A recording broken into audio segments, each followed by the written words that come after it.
Hello and welcome to Jules Investigates. I am the Squeegee of Justice. Thank you so much for joining us.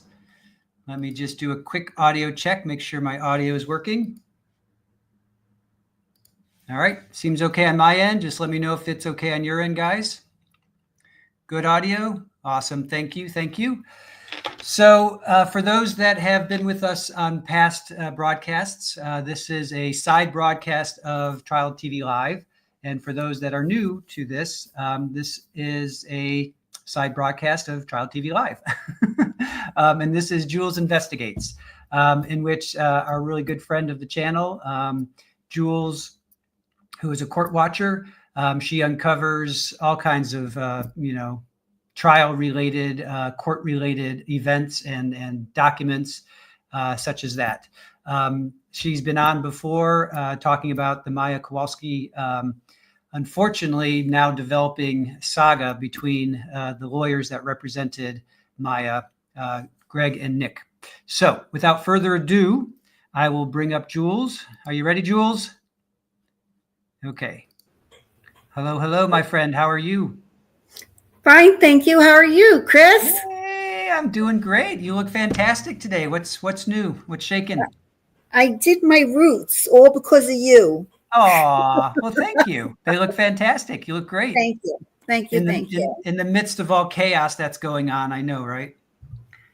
Yeah, well, I can't go on YouTube looking like a squirrel. I do it every day. Well, guys are different. You guys can get a pass. Females can't. So there's that. Then there's that. All right. All right. So for those that are new to our channel and to Jules Investigates, you want to just do a quick little or take your time and tell us a little bit about yourself? Well, I used to be known as, I was just Jules until one of the trials that I went to, which was my first ever civil trial. Every trial I attended prior to this were criminal trials, but this was my first civil trial. And I did not know it was going to grow the legs that it grew and become nationally known, because it was a civil trial here in Florida and just didn't think about that. Right. And it blew up, and there was a lot of controversy towards the end of the trial, and definitely after the verdict. And thanks to Ethan Shapiro, who was one of the defendants in the Kowalski versus J. Hatch, Take Care of Maya trial, I was dubbed Notorious Jules. Dun dun. And dun dun. And it was a little offensive at first, but then right. Kurt from Uncivil Law said, just embrace it. Mm-hmm. So I changed my name and said, I'm Notorious Jules. And it fits you well. You wear it well. You think so? I don't know. Sure, why not? So what have you uncovered for us today? Hang on one second. I have to cough. Sure. Hold on. Sure, go ahead. I apologize for that. No worries. Okay. No worries, my friend. So I have a bit of a dry throat. Mm-hmm. Okay.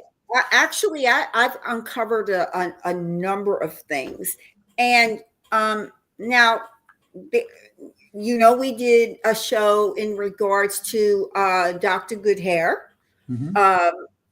And his lawsuit that he's got against HCA. Well, I have just a little bit of an update that I figured, well, let's get that out there, because it's really not anything to require an entire show until it develops some more.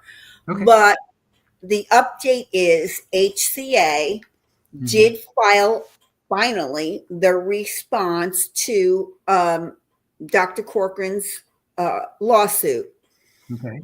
And they are requesting that it not be heard in county court. They are requesting it to go to federal court. Oh, wow. Yes, they want it heard in federal court. Okay.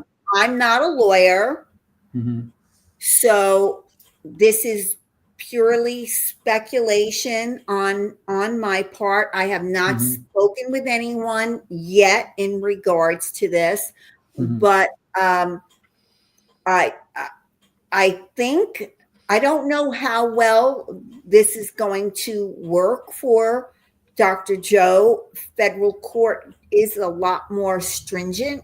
They don't take any guff at all. But then again, it might work in his favor, for that matter, because this is a serious thing that HCA has done to him. So we're just going to have to keep an eye out and see how all of that plays out. The downside is if the judge agrees to change the jurisdiction and put it from county into federal, well, Chris, you won't be able to live stream it. However, the courthouse is less than 10 minutes from where I will be residing, so I will be in the courtroom when the time comes. So that's all I've got on Dr. Joe. All right, that's good. That's a great update. Yeah, thanks for letting us know. Now, this is Tampa Bay area or Orlando? Yes. Tampa Bay area. Tampa Bay. Yeah. And so, yeah, there's that.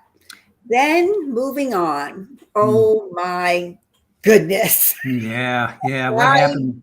Lay it on us. I just don't. Okay.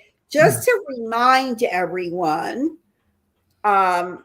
Nick Whitney was a participating partner in the Anderson Glenn law firm, and that was the law firm that represented Jack, Maya, and Kyle and the estate of Beata in their lawsuit, which ultimately the jury found J. Hatch responsible and awarded multi-millions of, I think it was like $268 million. Yeah, I was going to say 260, but close enough. Yeah, somewhere around there. Of course, Judge Carroll, did his little magic and brought it down to, I think it was 220 million. J. Hatch appealed. Right. Everything was going along nicely.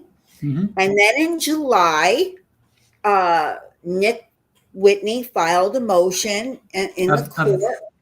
Of 2024, July of 2024? Yes, sir. Okay, thanks. You're welcome. I should have clarified that. My bad. That's okay. It's okay. Yeah. So in July 2024, Nick filed a document with the court to withdraw him from the case.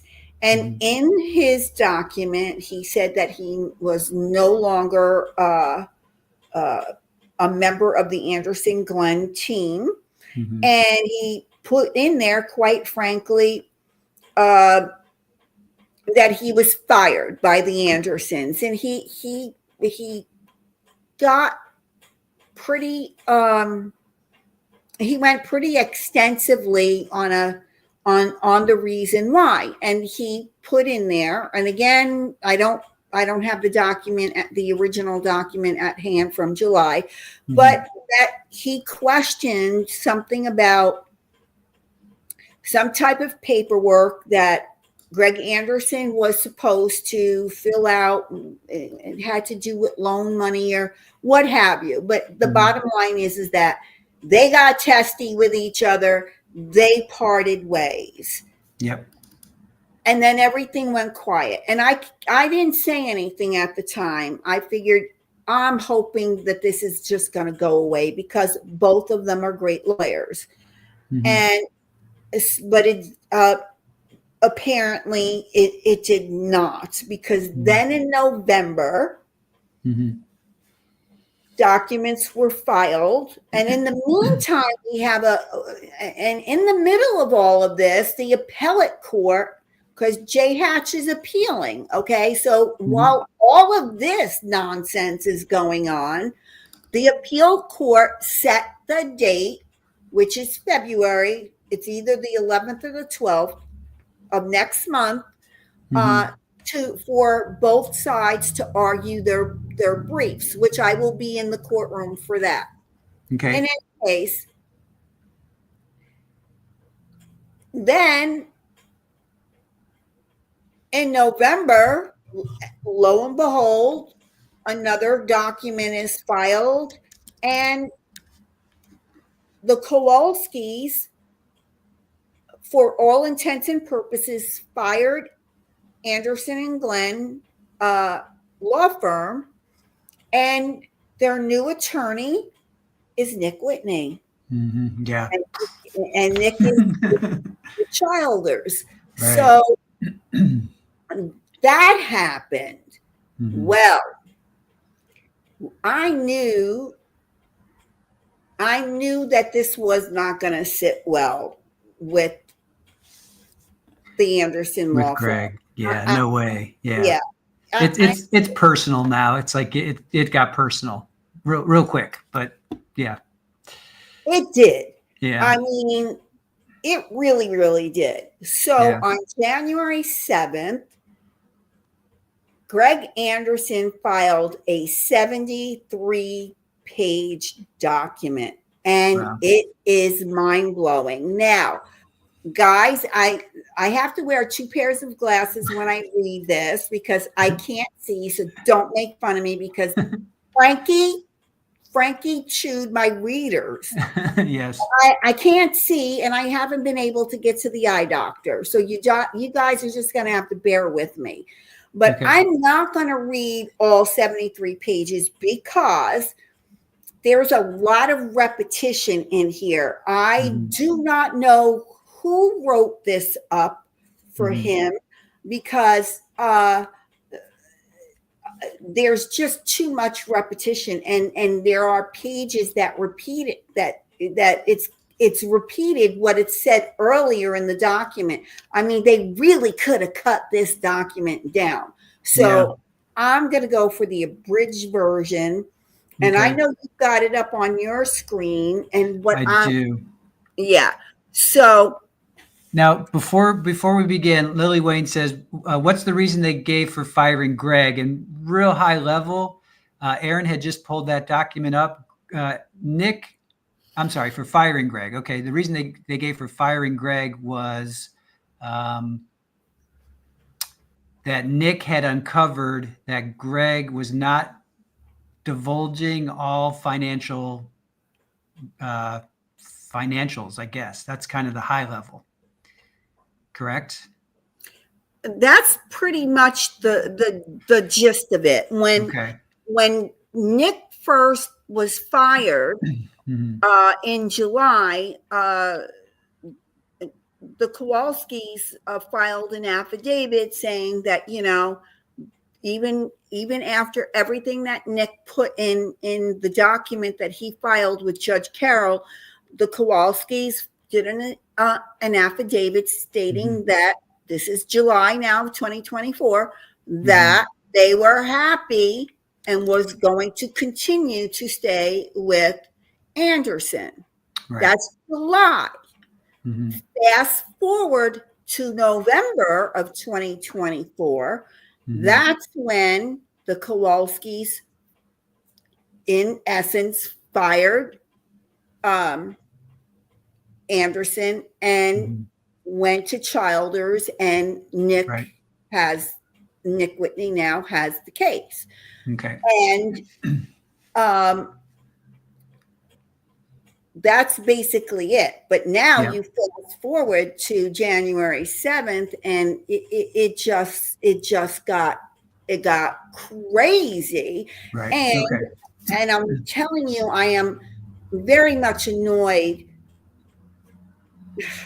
Look, I like both attorneys, okay? Mhm. Both attorneys had their strong points and their weak points. And where one was weak, the other one picked that strength up. So they Right. balanced each other perfectly during the trial.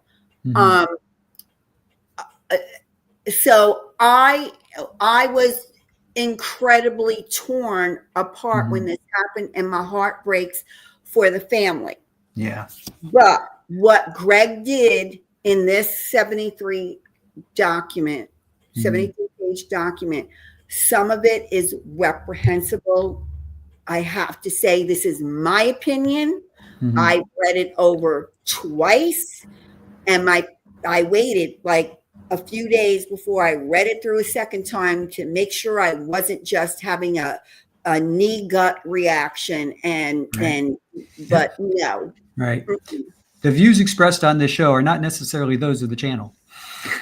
That's true. The views that coming out of my mouth is mine, has nothing to do with the trial. But I'm sorry, it's the Yeah. you'll know what Okay. I'm talking about. All right, take it away. Lay it on us. Okay, so trial counsel Anderson Glenn LLP hereby gives notice of the filing with the trial court its motion to relinquish jurisdiction and remand to trial court attached hereto as Exhibit A, and its revised response to motion for substitution of counsel attached hereto as Exhibit B in the Second District Court of Appeal of the state of Florida. Now, just so you know, everything has been moved from the county court. It's in the appeals court. Well, what Greg is asking here is he wants it to be taken out of the appeals court and put back in front of Judge Carroll. Okay. That's what he wants. That's what he wants. Okay. That's what he wants. So you can scroll up because I don't need to, because basically that's what it says. Okay, here we go with Exhibit A, and the motion to relinquish jurisdiction and remand to the trial court. Basically, this is just what I said. He wants it to go back in front of Judge Carroll to resolve the pending issues related to the motion for substitution of counsel filed by Childers Law LLC firm, at which Anderson Glenn's former partner Nick Whitney, Mr. Whitney, is now employed. And he's now going to be known as the movement. I don't know what that means, but movement. Yeah. That's a new one on me too. Yeah. Yeah, that's a new one. Yeah. Filed a motion, and he, I just have a feeling that it's something derogatory. Because why couldn't he say Mr. Whitney filed a motion for substitution? Let's look it up. While you do that, movement. Yeah, do that. Yeah, do that, because I don't know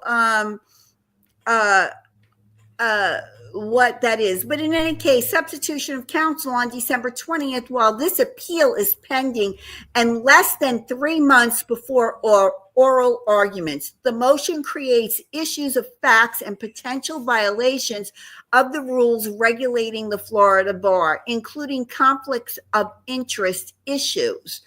And I thought, that's pretty interesting. Let's move right along.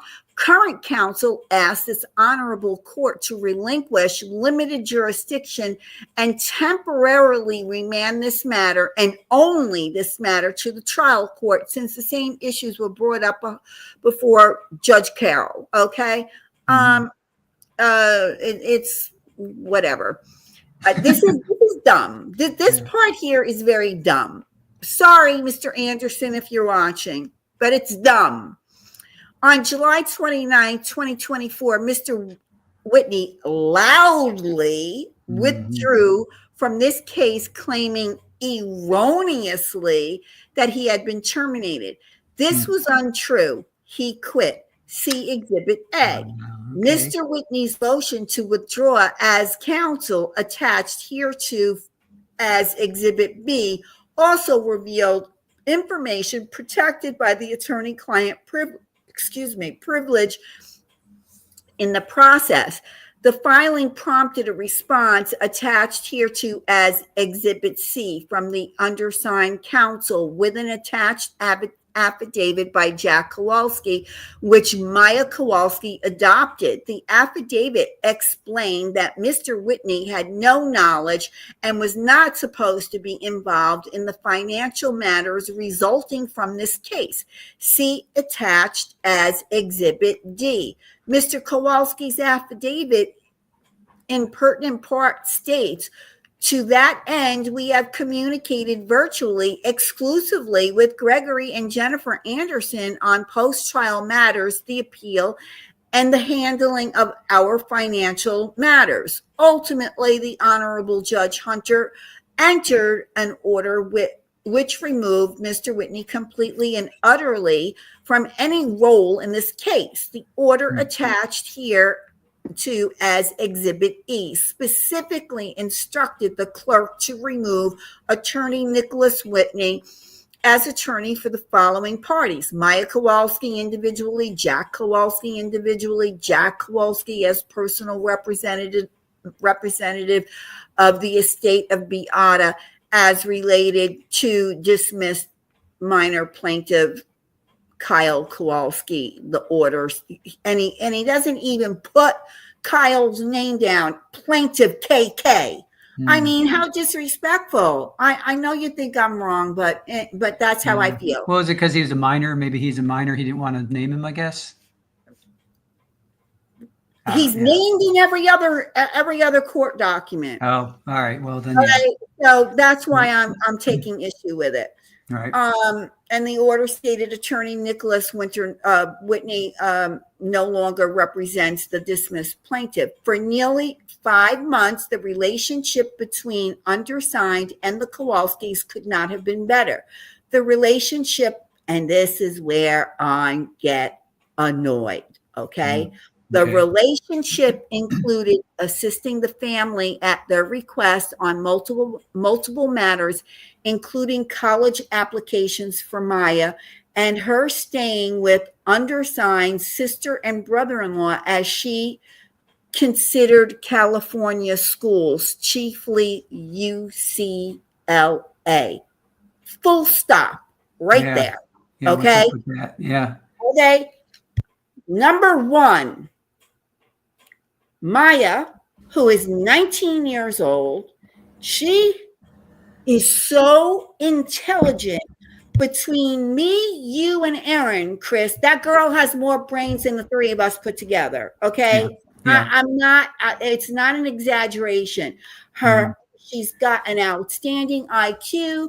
And here's the other thing. She had no problem getting into the University of Miami without anyone's help. Okay. So why all of a sudden does Maya need the assistance of the law firm to help her apply for UCLA?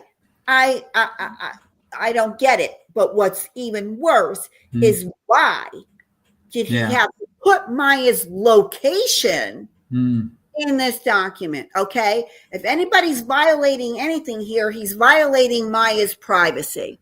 Yeah. Okay. So the recent circumstances of the Kowalski suddenly going dark around Thanksgiving and a few weeks later, the undersigned receiving a letter from Mr. Whitney and his new employer discharging underside raised substantial issues of ethics, confidentiality, and procedural necessities that could better be resolved by the trial court. Current undersigned counsel suggests that a relinquishment of jurisdiction and remand for the limited purpose of resolving the matters related to the motion for substitution of counsel would expedite the disposition of this appeal, since Judge Carroll has already addressed the matter as explained. Listen, he keeps repeating himself, and it just gets worse going on. Finally, if there were to be a substitution, the trial court would be in the best position to condition any such substitution on the reimbursement of cost, protection of fees, enforcement of confidentiality agreements, and appointment of financial institutions to receive funds, if affirmed, as contemplated under rule blah, blah, blah, blah, blah.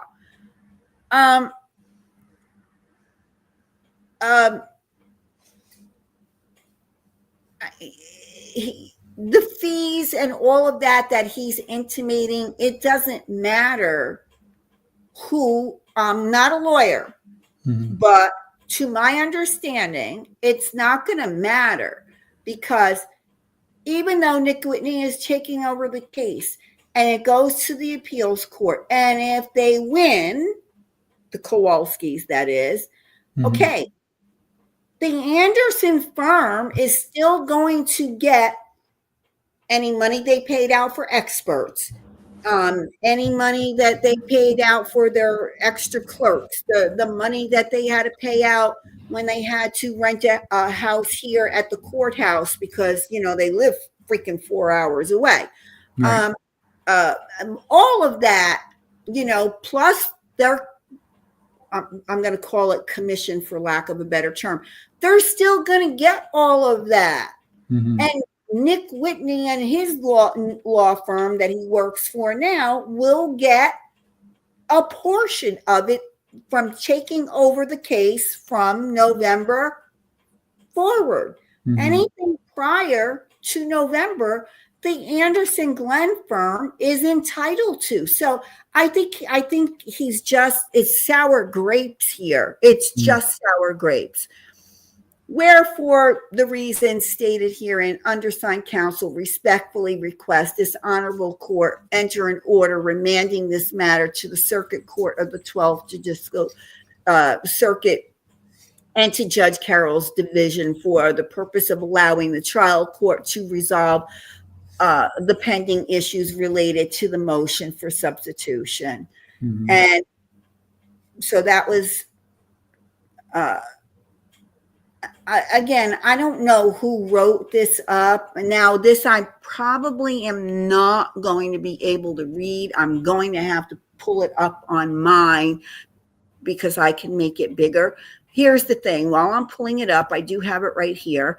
Here's the thing. This is crazy. Oh. Yeah, would you? Yeah, give my throat a raise. Thank you, darling. Yeah, I'll read this part. We can take turns. Do you want to preface it at all, or do you want me to just read it? Well, this is an email exchange that was supposed to be authored by Jennifer Anderson, and she claims that this was that he was not fired, that he was locked out by accident. Yeah, I'm not buying it, but read it. Right. Okay. All right. So this is to Nick Whitney from Jennifer Anderson, and CC'd. Greg is on this. John is on it. Amanda, Jill, Barbara, Connie. I'm assuming these are all people. Yeah, these are all people at Anderson Law Group. Yeah, so I know Nick, every one of them. You know every single one of them. Okay. So she CC'd everybody. Everybody's on this. Nick, I was on the call with Jill. After the rather unexpected and aggressive text you sent, we assumed you were quitting. Never say assumed. What's the first rule? We never told Jill you were fired. Greg only instructed her to turn off computer access until we could figure out your mindset. She made an incorrect assumption without authority from any partner. So they're basically throwing Jill under the bus. Sure. Yep. When you relayed you weren't quitting, the very next day, Greg instructed your computer be turned back on, which Marty did. You have not been terminated. Any action of leaving the firm is of your own accord. It is disappointing that any of this is happening. So, to which Nick replies via his phone, good morning. Following my termination from the firm on Wednesday, July 10th, We are required under Rule 4-5.3 to cooperate in the drafting of a joint letter to the clients whose matters I primarily handled, notifying them of my departure and giving them the notice to continue with Anderson Glenn or elect to have me continue in the representation. To that end, attached is the Florida Bar's template letter modified to fill in the firm's name and mine, as well as contact information. Blue text indicates information the firm will need to fill in. Please reply by close of business tomorrow with suggested revisions, if any. I request a list of all matters to which I have been primarily handling or otherwise assigned so that we can determine which clients will need to be notified via the attached letter or a revised version of the attached letter. Primarily, the following clients will need to be notified: Florida Aviation Technology, Florida Space Coast Aircraft Sales, Walter Gardner, Universal Air, World Insurance, Jack and Maya Kowalski, so on and so forth. My turn to cough. Notice the date. Notice the date difference. What was so? Nick did that on July the 10th. Right. Jennifer Anderson's email was 5 days after they received this. Okay. And so, in my opinion, tracks were trying to be covered, but they were trying to, what is that? CYA? Yeah. Okay. Cover. Yep. That email was dated 5 days later after Nick, and Nick did his motion and everything all prior to this. So yeah, something I hate saying this, but it's not sitting right.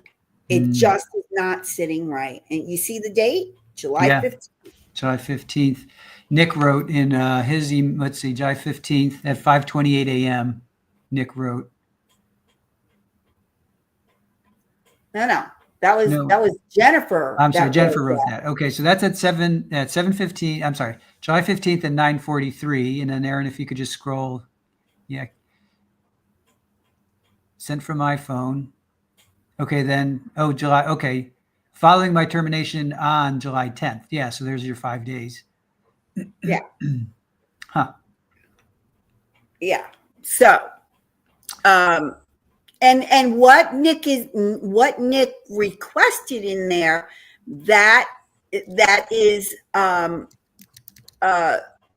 proper, because any cases that he was handling, the client needs to be notified that he's no longer with the firm. And do you wish to stay with us, or do you want to go with him? It's up to the client. Right. So he's terminated on the 10th, and then on the 15th at 5:28, he sends that, but then Jennifer replies at 9:30 or something on the 15th. So he's replying at 5:28, and then she's sending it at 9:43. Yeah. Huh. And Jennifer wrote her email at 9:45. Nick wrote his at 5:28 in the morning. Yeah. Okay. All right. We're with you now. Okay. So if you keep scrolling. So this is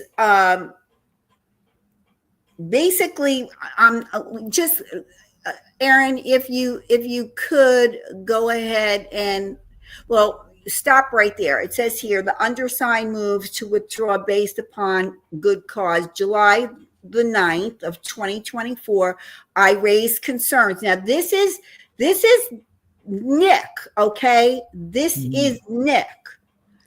Right. So this was a little over a week before Jennifer Anderson on July 15th saying, "Oh no, you weren't terminated." Right. There was a misunderstanding. We didn't think that you wanted to quit, right? That's basically what she was saying. And here's where Nick says, I raised concerns with Mr. Anderson over his refusal to provide a closing statement, his failure to notify our appellate and referring counsel in this case of the receipt of settlement and financing proceeds, and his failure to reconcile the Kowalski's previous cost advances against funds received. In response, on July 10th, 2024, Mr. and Mrs. Anderson directed that my access to the firm server and email be severed. Mm-hmm. Okay, and they terminated me. Given the intense public interest in the case, plaintiff's last known address, telephone numbers, and email addresses are not disclosed herein, despite the stated requirements for withdrawal found in the rule. Should the court require such information, the undersigned will supplement this motion with a confidential filing. Anderson Glenn remains counsel of record along with Buell Elegant. That Elegant is the appellate attorney. Okay. And so that was filed, as you could see, on the 24th of July of 2024. Right. So, yeah. So, and then Jennifer's throwing Jill under the bus. Now, who's Jill? Who? Jill is she's a clerk. She's a clerk. So Jennifer's throwing Jill under the bus. Nick's saying he got terminated. Jennifer's saying, no, we weren't terminating you. We just assumed that you wanted to quit. You know, Jill, right. It was all Jill's fault. That's what I'm reading from Jennifer's email. So my goodness. Exactly. What a mess. Yeah. What a mess this is. You know, and they got their panties in a twist because, because Nick was doing his job, asking about where are these documents? This stuff needs to be filed. You didn't disclose anything. And let's not forget, who was the money guy on Maya's and Jack's side? Who was the quote unquote money guy? In my opinion, Nick Whitney is the numbers guy. Or the numbers guy. Sorry, he can flash that stuff off with no problem. Right. So the underlying current is he saw something financially that didn't add up. That's ultimately the underlying current here. That's my interpretation. Yes. Yeah. Well, I mean, he's saying as much. I'm sorry. He's saying as much as why he left. I mean, he's saying it. We're not making this up. He literally is saying that. So he is. Yeah. So now, here comes more to the motion about, striking Nick for being the Kowalski's counsel. I'm just going to skip it. If you can go up. Number one, this is all something that should not be burdening the court, but plaintiffs must respond because the continuation of this hurts them. He is no longer a shareholder and is no longer an attorney for the Kowalski's family on any matters. The Kowalski and their counsel, this was, by the way, this part here that I'm reading was the response that Greg gave when Nick put in his motion to withdraw in July. Okay. All of this is unnecessary. All he did was take a motion that was already filed and put it within the motion.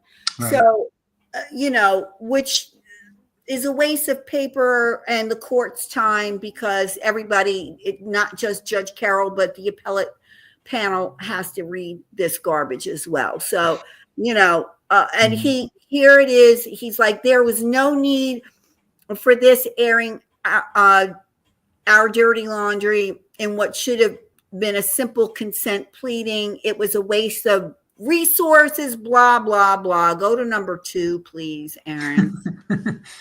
Because it says basically what I just ranted about. Yeah. So the court knows withdrawing counsel failed to consult. I don't know if that's, all right, consult. I couldn't see it. I can't, even with 2 pairs of glasses on, guys, I can't see it. The counsel for the Kowalskis regarding regarding release Yeah. of the information in his motion before filing it, but instead cited a conference with opposing counsel, specifically Howard Hunter. And, so there. In his motion for withdrawing, the withdrawing counsel makes scandalous allegations against the undersigned counsel and the firm, but in doing so also reveals confidential attorney-client work product and accountant-client privilege and financial privilege information. I mean, this is, look, there, go ahead and scroll because he's just keeps reiterating the same thing.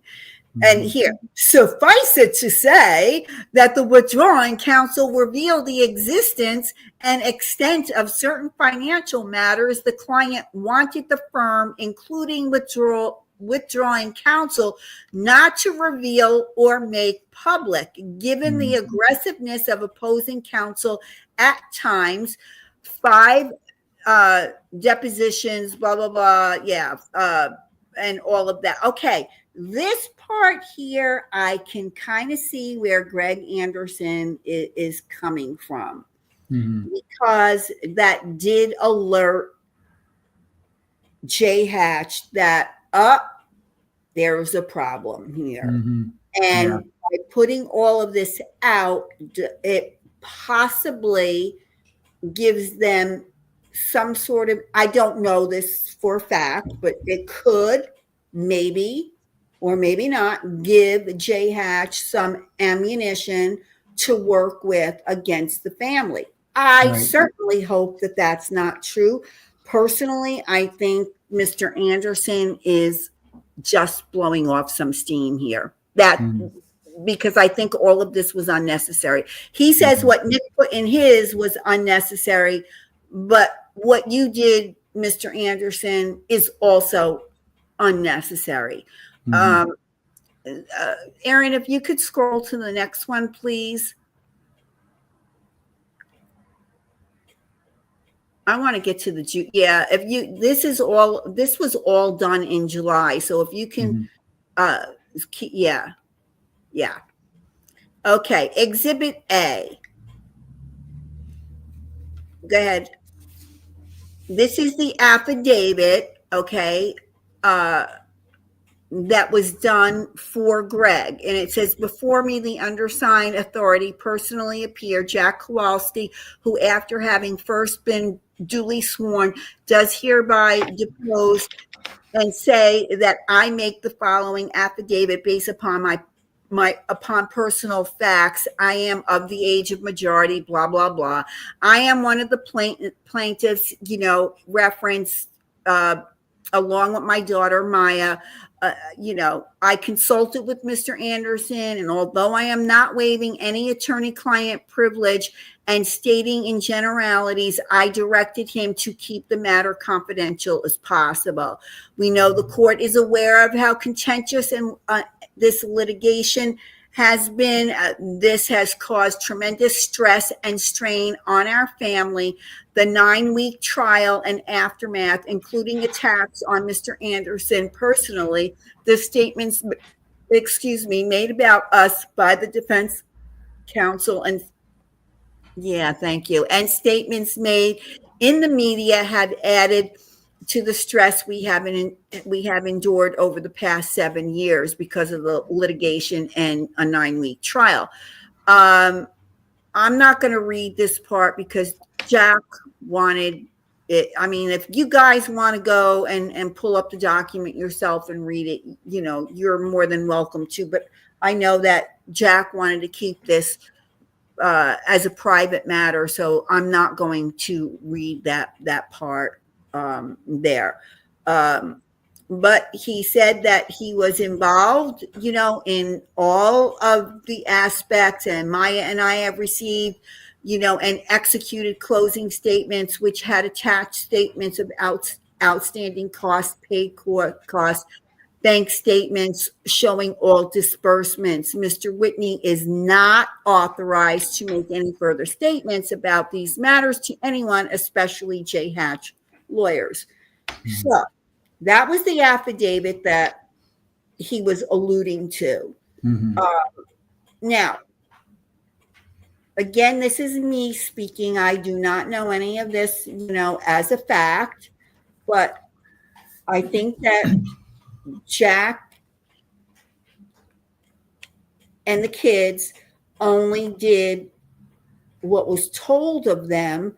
They had faith and they believed in Mr. Anderson and didn't have any reason to think that he was doing anything that he wasn't supposed to do. Sure.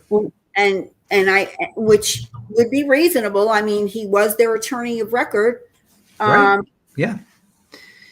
Yeah. They put their trust in him, and then now to find out possibly that there was something going on financially, I'm sure that's got to be a kick in the stomach for them. Yeah. And so, yeah, I mean, worse than a kick in the stomach. Can you imagine? You put your trust in someone for all those years and you find out that there's a possibility that someone wasn't following the rules. Yeah.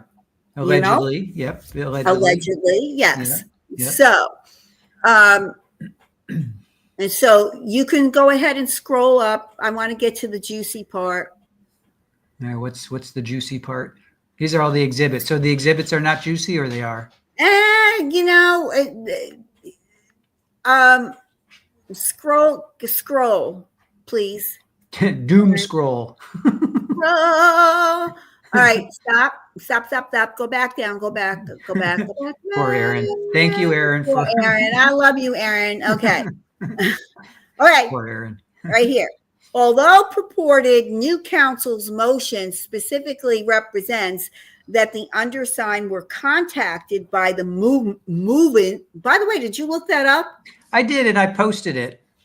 Let me see if it's still on my here. Is any party that makes a motion in a case, whether the case be civil or criminal?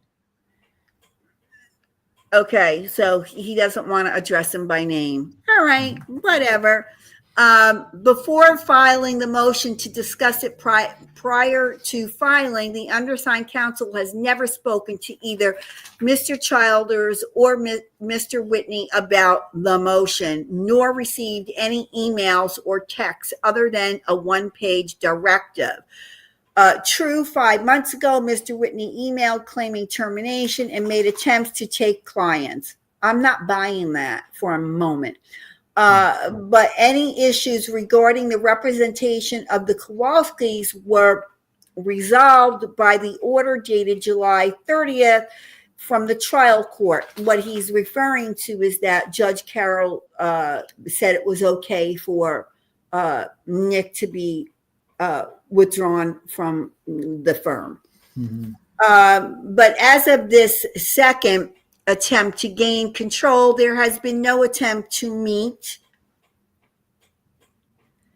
and confer in violation of Florida rule and professional conduct, and it gives the number, blah, blah, blah, and the requirements of this court to attempt to resolve motions before their filing.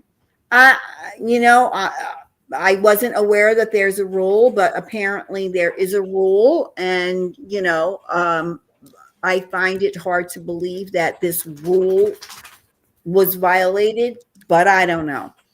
Rather, within 26 hours from the first contact by means of the directive that Childers Law, now this is disgusting, folks. Yeah, I'm pulling it up right now.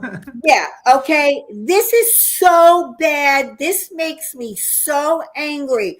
Greg Anderson, I really, really, really liked you. Your entire law firm. But what you did here was completely and totally unnecessary. And it's not a good look for your law firm. Yeah, he's definitely throwing some shade with Yeah. two person. Now, to his credit, there are only two. Bankruptcy. Whoa, though. He called it a bankruptcy firm in All right. Gainesville. All right, let's just take it one word at a time. Two person. So it is, to his credit, it is only two people on their website. It's Jeff Childers and Charles Hartage, and then Nick is on that as well. So those would be the two. But okay, then bankruptcy firm. They do commercial litigation, election law, real estate, business corporations law, asset planning, constitutional law. So that's more than just bankruptcy, I would think. That was just a dirty. It was disgusting. All right, that was so unnecessary. That was definitely throwing some shade for sure. Yes, absolutely. And just because on the website it lists those two attorneys, don't forget, within a law firm, you always have other attorneys, whether they're first-year attorneys, second-year attorneys, blah, blah, blah, that are working in the background. And so I'm sure that there's more than just two attorneys, but these two guys right here are the actual partners. And I guess they brought Nick in as a partner. Mm-hmm. Yep. Because remember, Samantha Lawrence was an attorney. She was not a shareholder in Anderson Glenn, but she worked for them. I'm sorry, who was that? Samantha Lawrence. Who's that? She was one of the attorneys. She sat at the second table behind the Kowalskis with the long dark hair. Oh, did she just get past her bar? And she passed her bar during the trial? Yes, I remember her. Yep, I remember her. And she actually, she called it to order, if you will. I think. Judge Carroll said, go ahead and introduce your counsel or whatever. I remember that. Okay. Yeah. Gotcha. So. I don't know what Greg was thinking. I don't know who wrote this. Yeah. And, a lot of times I know Jennifer Anderson is responsible for writing a lot of the motions, but when you get deeper into this particular motion, we're going to skip over a lot of it and to get to this part, right. I don't think it was Jennifer because I don't think it was her. I think it was Greg, or maybe he had someone else do it, because I don't know how Jennifer would have the capacity to write this motion up, given what Greg says about his own wife in here multiple times. Right. Yeah. Yeah, it says Jeff focuses his on commercial litigation, election law, constitutional issues. That's not bankruptcy, but yeah. Crazy, right, Chris? It's crazy. Yeah. Oh, he externed at the federal bankruptcy court in Orlando. So maybe that's his background. Maybe that's his background, and he came into it with. So he's okay. So I can see where Greg's getting it, Bankruptcy Law Association. I can see where Greg's getting it, but the way he said that, a two-person bankruptcy law, I mean, that makes him that's a little. It was degrading. It was degrading. I agree. Yeah. Okay. So shall we, you want to continue on? And Deanna, I agree. This is getting personal between these two lawyers. And sadly, it seems like the Kowalskis may be suffering because Jay Hatch is just sitting there salivating, saying, yes, bring it on. Absolutely.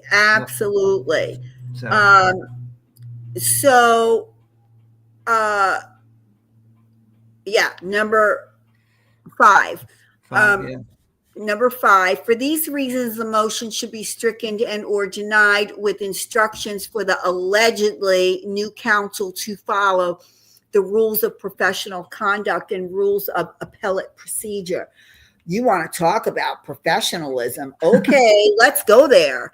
Right. Upon receiving this thunderbolt out of the blue, the undersigned reviewed recent cases the firm is defending on behalf of the appellee Kowalskis and noted that movement, now remember, movement is Nick.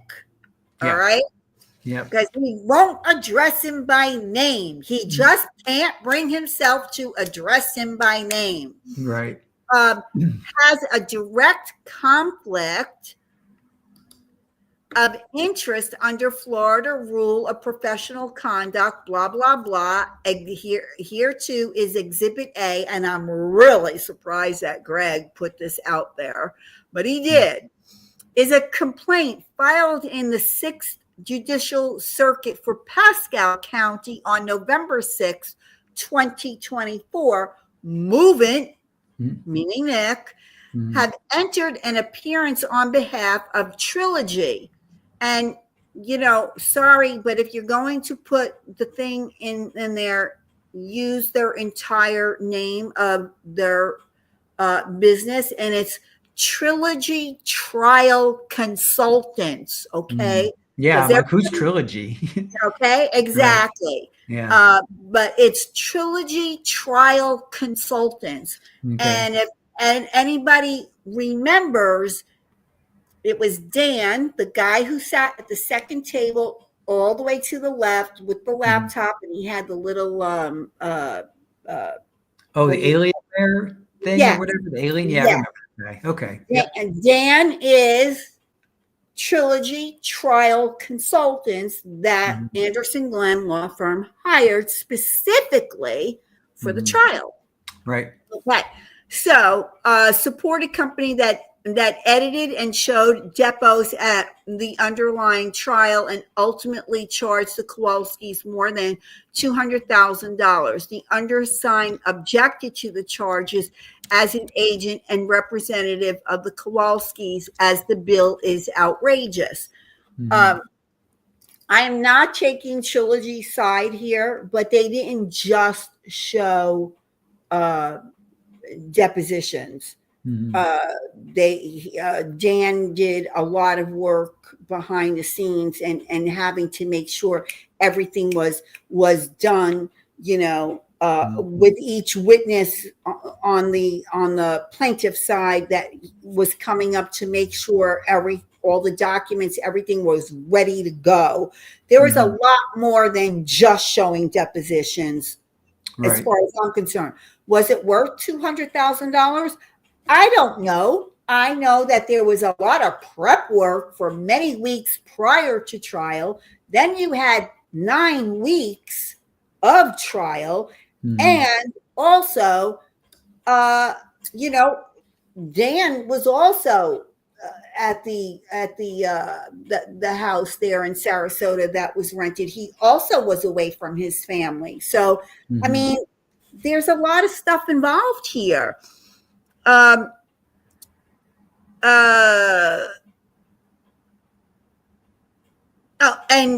just so you know, in the documents where Trilogy Trial Consultants was concerned, apparently an estimate of $50,000 to do the work for them was given, and Anderson gave him $20,000 up front. But at the end of the day, when everything was completely over, the bill actually amounted to $200,000.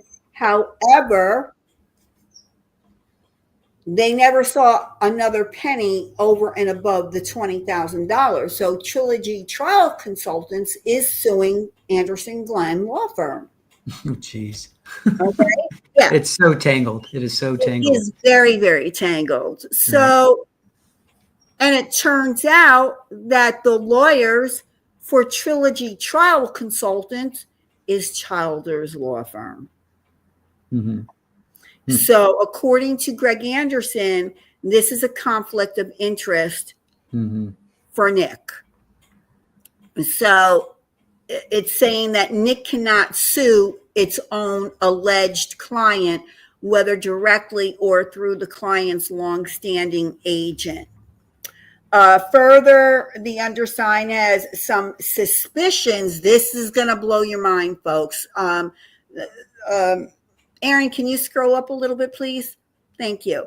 Further, the undersigned has some suspicions regarding the signature of Maya Kowalski attached to the motion. Wow. Although due to the holidays and with knowledge, here we go. This is where he really starts crossing a line here. Yeah. Okay. Although due to the holidays and with the knowledge of a life-threatening illness of Jennifer Anderson, Esquire, the undersigned begs the court indulgence, as it is hard to manage family and a very sick wife over the holidays and locate appropriate experts. Current counsel has yet to have a handwriting expert review the signature. Wow. Will if given the opportunity, but that does not mean he should not raise the issue. He's accusing Maya or Nick of forging Maya's signature. Or Jack. Or Jack's. Well, he said Maya specifically, right? But holy smokes. And then he's going to hire a handwriting expert to. This is so ridiculous. So ridiculous. I have never heard of anything so ridiculous before in my life. Based on the fact that the undersigned has reviewed and observed the signature of appellee Maya Kowalski on countless occasions over the past 7 years, that doc does not appear to be her signature endorsing the motion. Alternately, excuse me, I had a little belch there, apologize. It's okay. It does not appear to be an original, but perhaps one transferred from another document at someone's direction. Wow. This is crazy, Chris. That's a serious allegation. That's very serious. Serious allegation. Wow. Very serious. Yeah. The undersigned is bolstered in his belief, whatever. Yeah. In his belief in this, as he has personal knowledge, Maya Kowalski, and this crossed another line for me, has been living in California for large portions of the past 3 months at the home of the undersigned sister and brother-in-law. Listen. And then not only does he name the state, but then he names the city as well. I mean, yes. What is he doing? What is he doing? Wow. And I happen to know for a fact that's not true. Maya is in Florida. Was Maya in California? Yes, she was. But, January 6th, he's filing saying she's been there, for 3 months. No, Maya's in Florida. Leave Maya alone. And if Maya was still in California, why would you do this? Why? Why would you do this? Yeah, what's going on there? Yeah. It is the intention of the undersigned counsel to have her signature reviewed by a handwriting expert as soon as practical. This is ridiculous. It may be well that the signature provided in the motion is appellee's signature, but until the circumstances of the 19-year-old appellee's consent are investigated, the motion should be stricken as to Maya Kowalski. So let's do a hard stop right there. Chris, you know the background of the case. I do, You know what Maya went through as a child, being housed for 92 days, at Johns Hopkins All Children's Hospital. Yep. She was kept away from her mother. Her mother self-deleted. Okay. So Greg Anderson is suing J Hatch, as he should. Absolutely. And accused them of doing all of these terrible things to Maya. What is he doing himself to Maya right now? Well, he's not trusting her. He's not believing her that she would make this decision. And then he's also accusing Nick of forging her signature on court documents. Now, as a what's it? of the court, right? He's a something of the court. I forget the exact terminology now, but he's basically, isn't this grounds for disbarment? I mean, you can't you can't forge somebody's signature. No, if you are, and Nick Whitney would never do that. But by saying that number one, by saying she's applying to UCLA, that's nobody's business. Okay. It's no one's business, because she also applied to the University of Miami and was accepted. But that, and Maya announced that as far as the University of Miami, that those words came from Maya directly. Maya has not spoken about UCLA. All right. He put that out there. And then to accuse and say that this isn't her signature, I mean, to me, that's badgering Maya. And I don't like it. And then furthermore, he's doxing Nick's sister, right? And her husband. No. It's who's Greg's sister. Oh, Greg. Oh, okay. He was saying the undersigned. So so this he's is him. The undersigned. He's the undersigned. Okay, so then he just doxed his sister and her wife by saying they're in Santa Fe or wherever, Rancho Santa Fe, California. Yeah. So he doxed his own sister and brother-in-law. Yeah. He didn't have to do that. He didn't have to do any of that. No, I agree. Yeah, I would love to see what his side of, like, why did he do this? Yeah. Why? And why is he putting Maya through another emotional?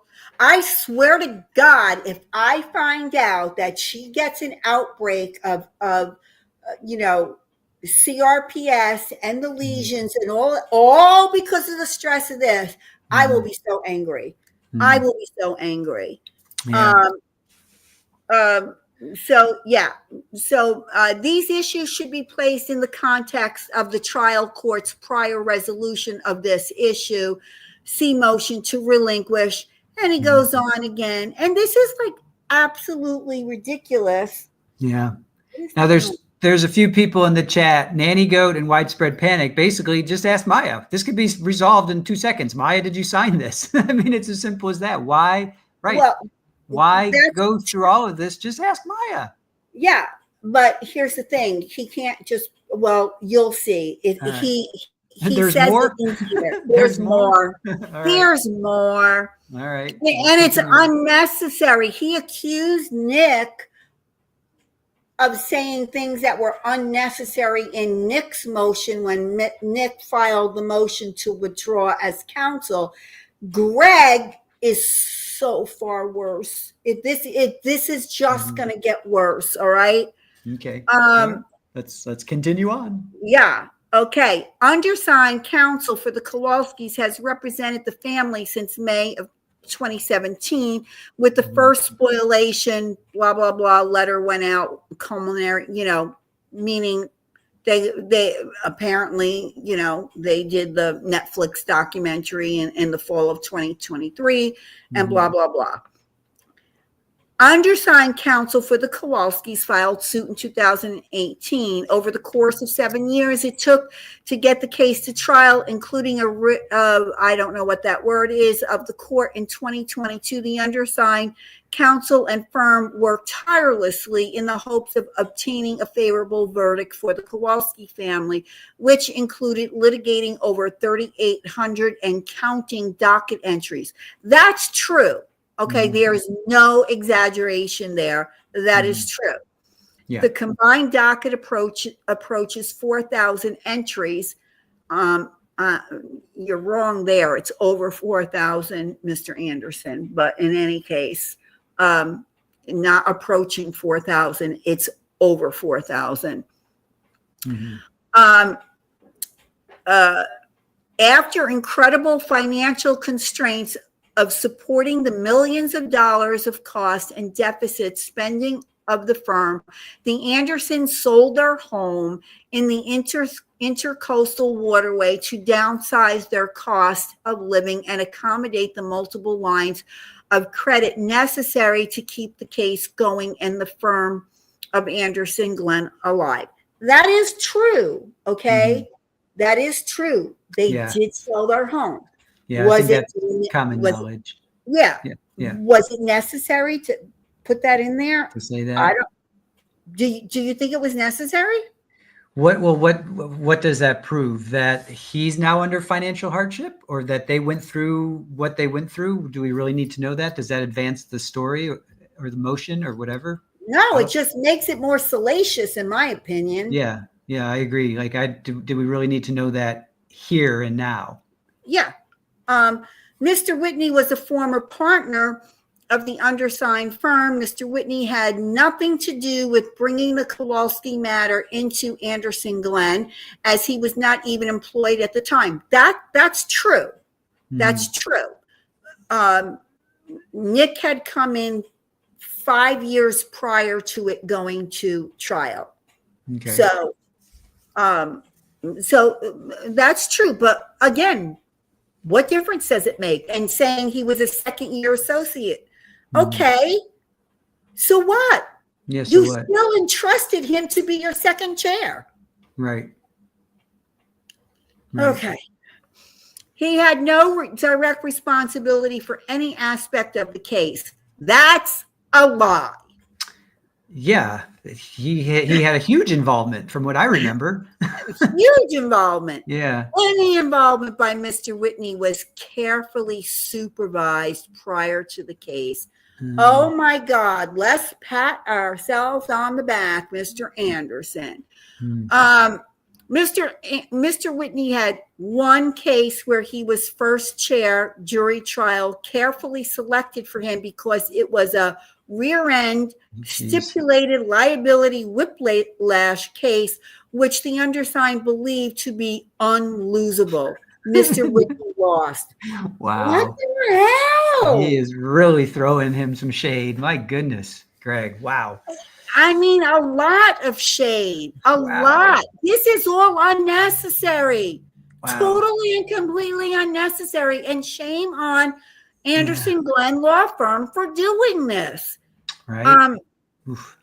After now almost 8 years of dedication to the case, the Kowalski family, undersigned counsel, and firm achieved a favorable verdict during the 8-week jury trial in the fall of 2023, a $260 million remitted by the trial court to $209 million. Subsequently, undersigned counsel selected appellate counsel and worked with the Gunster firm in identifying and responding to likely issues defendant appellates might raise on appeal. After sitting second chair, thank you for at least acknowledging he was your second chair, at the 8-week trial over the fall of 2023, Mr. Whitney quit Anderson Glen mid-July of 2024 without notice or the customary 2-week pre-departure period to allow a smooth transition of clients. Now, ain't that a kick in the ass because you fired him? So he didn't give him 2 weeks. Nick didn't give them 2 weeks. How could he give him 2 weeks if he was fired? If he was fired. Well, he was just, his email was shut down, and he assumed that he was being fired, but according to... It wasn't just his email. He had no access to the law firm. Server. Right. He had no access. He assumed that he was being fired, but Jennifer was like saying, no. We didn't fire you. That's you're wrong for assuming that you were fired. Yeah. So I think the whole 2-week departure period, that's a bunch of bunk.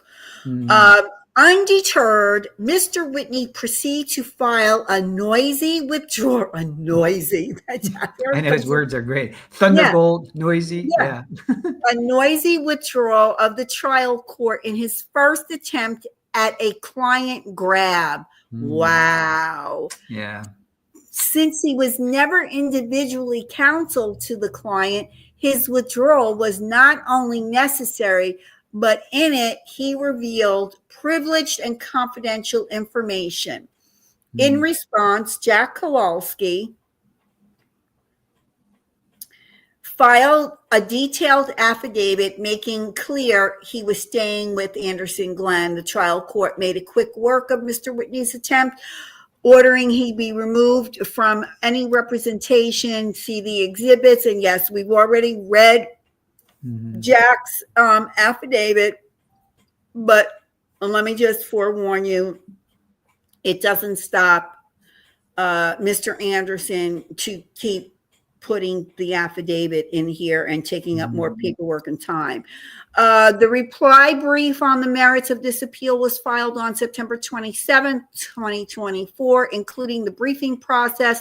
The undersigned was and remains involved in representing Maya Kowalski in a number of matters, but then received a December 19th, 2024 letter where they were informed that he, his wife Jennifer, and here we go again, this is so bad.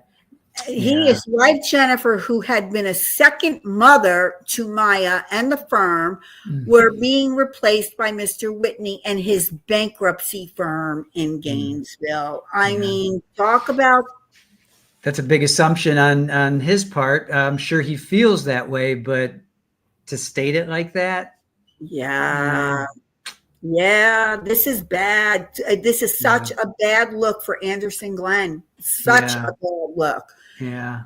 Current counsel has heard absolutely nothing directly from the Kowalskis concerning any issues, any objections, any controversies, indeed any problems whatsoever prior to allegedly being discharged, at least until last week when Mr. Kowalski sent an email with banking instructions. They are no doubt following instructions from Mr. Whitney and Mr. Childers to refuse to communicate with the Andersons and the firm. Heaven only knows what Mr. Whitney and Mr. Childers have told our clients to whom we have given everything.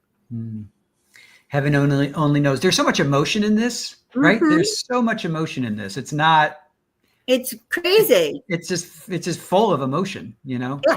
It's bitterness. Yeah. It's bitterness. He's bitter.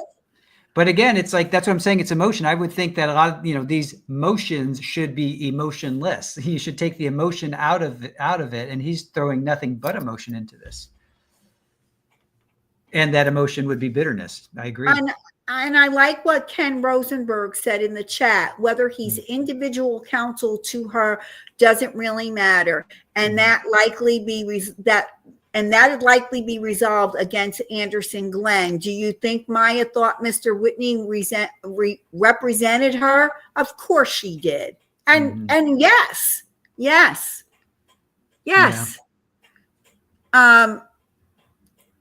And Deanna, that you're correct. She was very close. She was very close to Nick. Very close to Nick.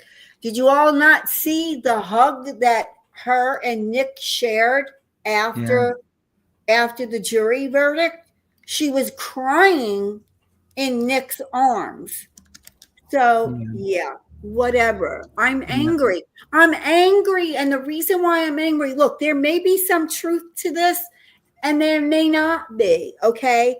But what I'm angry about is that this family doesn't deserve to be raked over the coals.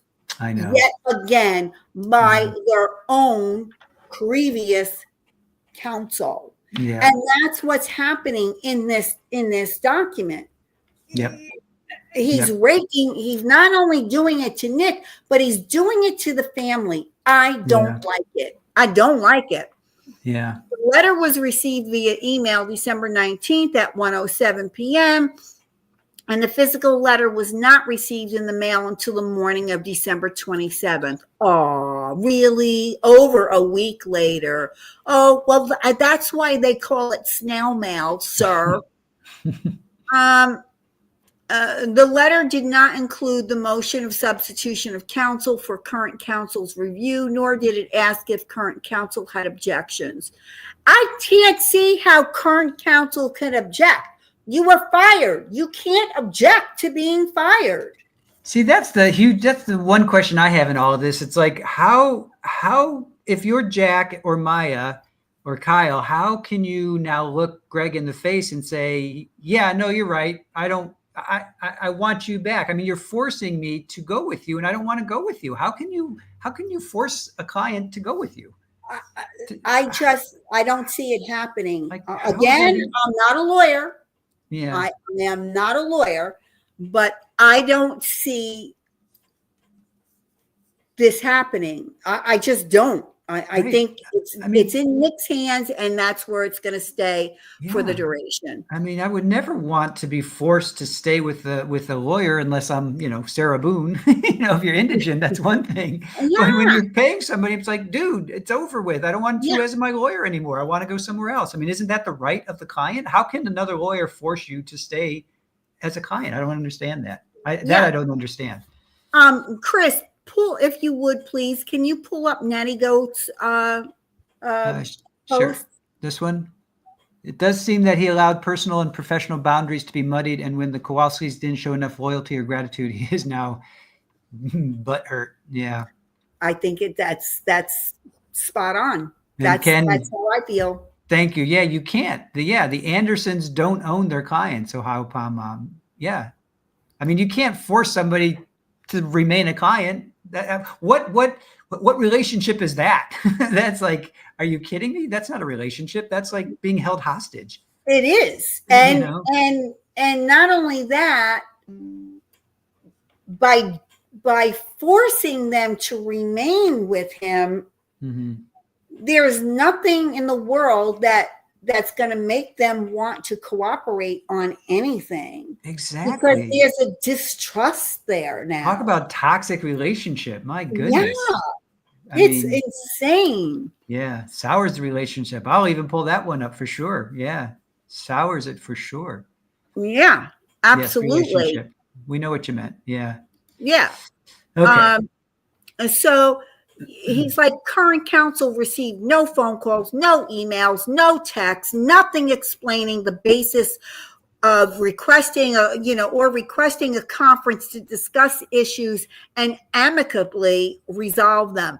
And the same was true from the Kowalskis. Nothing, despite the fact that there has rarely been a week or even at critical times a day without communicating since the case was filed in 2018. The letter does order the undersigned not to contact their client, and the clients have refused to respond to text, emails, or calls. Well, duh, you're a lawyer. You ought to know that if a lawyer instructs their client not to respond to someone, they're not going to do it. You're a lawyer. You should know this. Yep. Less than 24 hours later, and without waiting for a response from current counsel, Childers Law filed the motion for substitution of counsel with the trial court. You can scroll. Stop. Okay. And again, he's repeating himself, and he's trying to gain sympathy. Okay. This is how I feel about it, Chris. Sure. Because we already know, he's already mentioned it earlier about his wife's illness, serious illness over the holidays, right? Yeah. Okay. Yep. Here we go.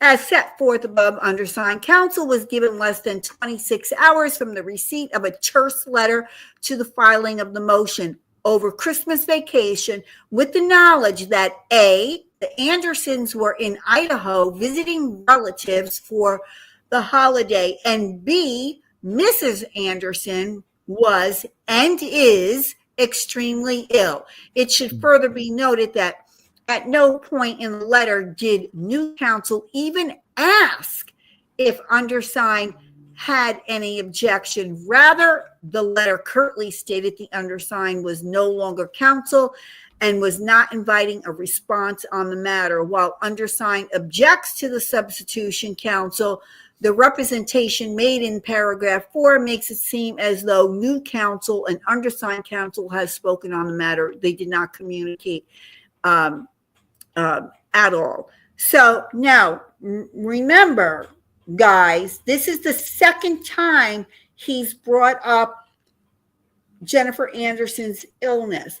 Now, if she was gravely ill, why was she in Idaho for the holidays? I'm not saying she wasn't ill. And I hope whatever illness she has, Godspeed. I hope she has already recovered or she's on the road to recovery, because I will say this. Jennifer Anderson is a very, very nice person. She's a pleasure to speak with, and she's very knowledgeable. If you watched her interview on RA's channel, the whole family there, this is just terrible it's come to this. Can you go to the next page, Aaron, please? Slow down. No conversation. Yeah, no conversation has occurred with current counsel between any of the involved parties. Current counsel has not heard from the Kowalski family regarding their discharge as counsel.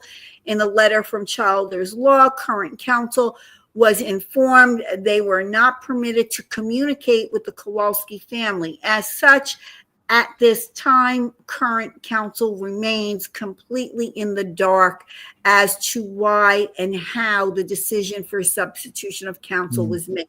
So here we go, Chris. Yeah. I mean, I can understand that he would want to at least talk to them, or he feels like, I gave you 7 years of my life. So or 6 years, whatever it is, at least give me the decency of. That was actually 8 years, but go ahead. Okay, 8 years. Whatever. It was a long stretch of time. So I get that Greg's like, at least do me the courtesy of at least telling me why you want to leave. I get that. I can understand that.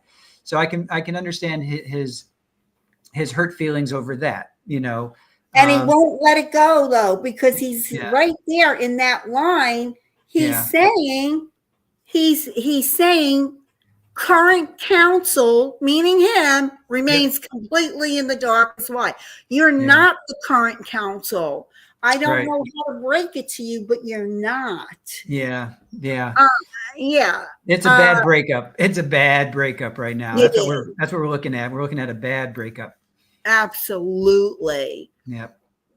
And Maya's just not into you, and he wants to know why. And I understand you want to know why, because again, he put 8 years into it. You don't want to just get a letter saying, basically, kiss off, a Dear John. He literally got a Dear John letter. Kiss off, Greg. I don't want to. We're not. Connected anymore. And he feels. Yeah. I can safely say that Jack and the kids would not have made the decision to leave Greg unless they had a really good reason.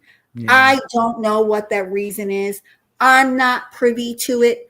I don't want to be privy to it, but I'm not going to say, listen, Jack is a very smart man. He's very intelligent. Okay.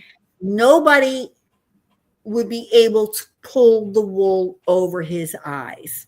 Right. Okay. That is just a fact. Oh my goodness, it's dark out. I should go put a light on. Can you see me? I can see you. Okay. Yeah. Your computer is casting enough light, but if you want to take a moment, put a light on, that's fine. It's up to you. Well, I'll try to stick it out. Hopefully we don't have too many more pages to go. I don't know. You can scroll slowly up. Aaron, please. Thank you, ma'am. I love you. Okay. New counsel should be prohibited from representing the Kowalskis due to the current and direct conflict of interest.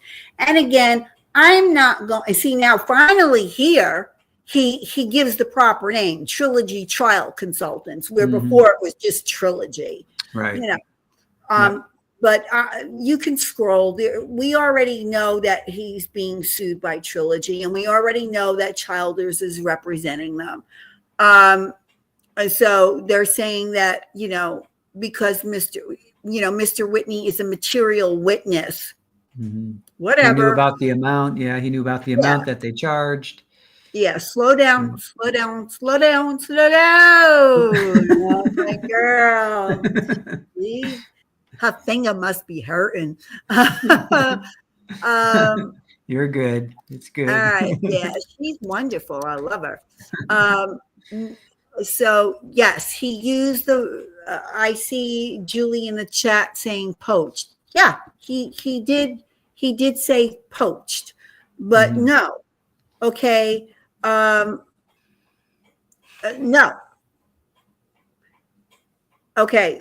Note as noted in paragraph 36 of the attached complaint, Mr. Reyes, that's Dan, assured Anderson, I will make sure we have the tools we need in the courtroom to put on the very best visual presentation for Maya and her family. Therefore, an adversarial relationship exists between the reported new firm and the Kowalskis as represented by their current counsel.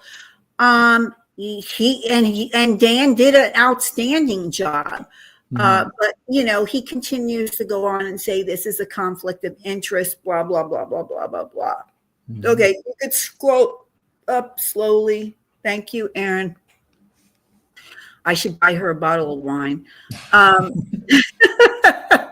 ahead, next page, please. Okay. This might be a good one. You wanted at least the headline there. Yeah, because there is absolutely no proof of this.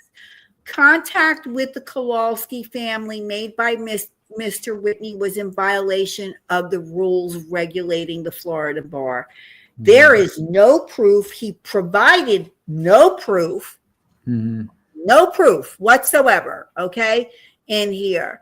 And he says that Mr. Whitney's conduct with respect to the Florida rule of professional conduct, which states as follows: lawyers leaving law firms absent a specific agreement. Otherwise, a lawyer who is leaving a law firm may not unilaterally contact those clients. Blah blah blah blah blah.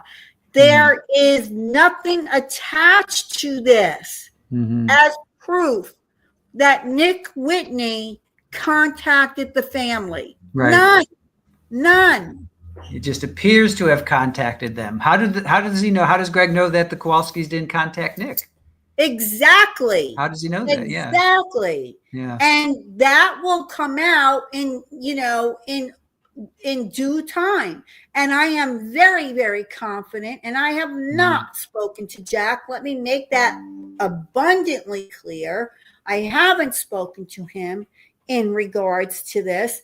However, I don't have anything of value to bet, but I will bet anything in the world that Jack will say, I contacted Nick because I needed some clarity. I'll lay anything I've got on that.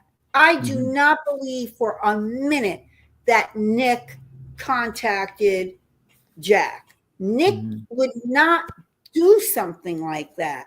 Where is the proof? To say it appears to have contacted the Kowalskis. That's just a bunch of bunk. Go ahead, scroll next page, please. And he's complaining because in July the Kowalskis were committed to staying with Anderson Glenn, and Jack did. That's a fact. There's an affidavit. He did. Again, something caused this family to have alarm. And something happened. You could scroll up because he's just talking about the dumb thing. This is conclusion. Yeah. He's talking about the affidavit again, and it's just dumb. And we're only on page 4950. I mean, how much more? Well, here's the bottom line. Oh, that's a trilogy. Okay. Yeah. Yeah. And he includes that in there, of the trilogy lawsuit. That's stupid. Why did you put that in there? Well, Carol doesn't care. he did reference it, so I guess if he referenced it, he should have put it in. But again, him being sued by Trilogy Child Consultants has nothing to do with the Kowalski family firing him. Yeah. That basically, guys, I mean, if you really want us to go through all the pages, we will. But when I promise you something, I'm not kidding you. Yeah. And he put his resume in. He put his resume in. There's Greg's resume. He put his resume in. Yes. Why put your resume in? I don't know. I don't get that. I don't know. I don't understand. But yes, that's his resume. Yes, it's quite a nice resume. Yes. It's like 10 pages of resume. The price of tea in China. All right. Well, it seems like, right, is that kind of basically it? Yes, because then in all the other pages, I promise you folks, when I tell you, he repeated himself. He repeated himself about his wife being ill and about his wife being a mother figure to Maya. I mean, All right, so here's where Jack's giving him the kiss off, essentially, and saying he's going to go with. Yeah, you read it, please. Okay, so so this is basically Jack affidavit in support of plaintiff's motion to strike, motion to withdraw, for entry of order prohibiting further filing, yada yada yada. Before me, personally appeared Jack Kowalski. Sorry. I'm the age of majority. I am one of the plaintiffs in the above referenced action. Concerning the action, former Nick Whitney, I consulted with Mr. Anderson, and although I am not waiving any attorney-client privileges and stating in generalities, I directed him to keep the matter as confidential as possible. Yeah, this is still the same. It's the same affidavit that he put in the earlier part of this document. Yeah. It's the same. It's the same one. Right. So I'm sorry, Aaron. Hold on. Just go scroll back up. I just want to read that last one. Mr. Whitney is not authorized to make any further statements. Okay, so that's actually okay. Yeah. I thought this was Jack's kiss-off letter, but it is not. No. Okay, this is. But not. he put this document in there several times. It's like, who's doing your paperwork for you? Mm-hmm. This is just ridiculous. Can you pull up Debbie Blair's post? Sure. With Dr. Joe. Yeah. So Jules is Dr. Joe. Isn't Dr. Joe also using Nick in his case? He is. That is correct. Yeah. So basically, that's where we stand, folks. You got the gist of it. Yeah, we skipped over a lot of stuff, but the stuff I promise you that we skipped over was repetitious, was the same thing. What I took away from this motion was bitterness. Yep. Sour grapes. Woe is me. Yeah. And feel sorry for me because my wife is sick. You know, feel sorry for me. I sold my house. You know, all of this stuff. So what's your takeaway, Chris? Agreed with that, but Aaron just, I think she put it up, the order from the appellate court. Do you want to talk about that? Yeah. All right. Aaron just pulled it up. Then we can get back to what I think. But I agree with you. I think it's sour grapes. He's not happy with the Kowalskis going away, but we can recap it, if you will, because I see some people in the chat are confused. So we can do a recap. But let's talk about this. What is this now? Okay, so this is the appellate court. And this is the order, because remember, Greg not only filed it in the Sarasota County Court, but he filed that 73-page docket with the appellate court. And this is the appellate court's answer. Okay. And if you can scroll. January 15th. Okay, that was yesterday. This just came out. Yes, came out. Okay. By order of the court, the motion to substitute counsel of record is granted. Selden J. Childers and Nicholas P. Whitney of Childers Law, LLC, are substituted as counsel of record for appellees in this case, and Gregory A. Anderson and Jennifer C. Anderson of Anderson Glen, LLP, are relieved from further representation. The motion for relinquishment of jurisdiction is denied. Wow. Our resolution of these motions should in no way be considered a comment on the assertions or arguments in the objection to the motion to substitute or the motion for relinquishment. I hereby certify that the foregoing is a true copy of the original court order. Mary Elizabeth, I cannot pronounce the last name, but that is the clerk of the appellate court. And what did I say earlier? I said this wasn't good. They're not going to force him, force the family to be with somebody they don't want to be with. Yeah. No, I'm glad that happened. I'm sure Greg and Jennifer are not happy with that decision, but that's where it ends. That's where this ends. You know, they can't appeal it. Can they take it any further, or no? That's it. They can. Yeah, keep taking it higher and higher up. I guess go to the Florida Supreme Court. You know, they could do whatever they want, but according to them, they're broke. So I don't know. Yeah. I mean, I'm being facetious right now, and I apologize. Yeah. Here, I want to pull this up from Ken. Thank you for this. I think this is a good one. That's a hint about how futile that motion was. The court doesn't even address any of the issues because it doesn't matter. So basically, the appellate court took that 73 filing and just like said, "Yep, nope, doesn't matter. Thanks, but no thanks." You know. Yeah. So. But what are your thoughts, Chris? It's messy. It's a shame because I think the Kowalskis ultimately are the ones that are, you know, in the middle. They're kind of being tugged and pulled. And again, I think everybody basically, unless you're J Hatch, everybody basically just wants them to, you know, get some form of payment, whether it's the $206 million or even just something, to just put this all behind them, you know? Exactly. So I feel like, you know, here yet again, the people that are really suffering are the people that shouldn't be suffering. You know, it's kind of one of those classic cases of they're caught in the middle of this tug of war between, you know, two law firms. And it definitely sounds like Greg is he's not happy, even though you said at the very beginning of this, he is going to get his share. It's not like he's not going to get his share of what he put in. I mean, he will get his share.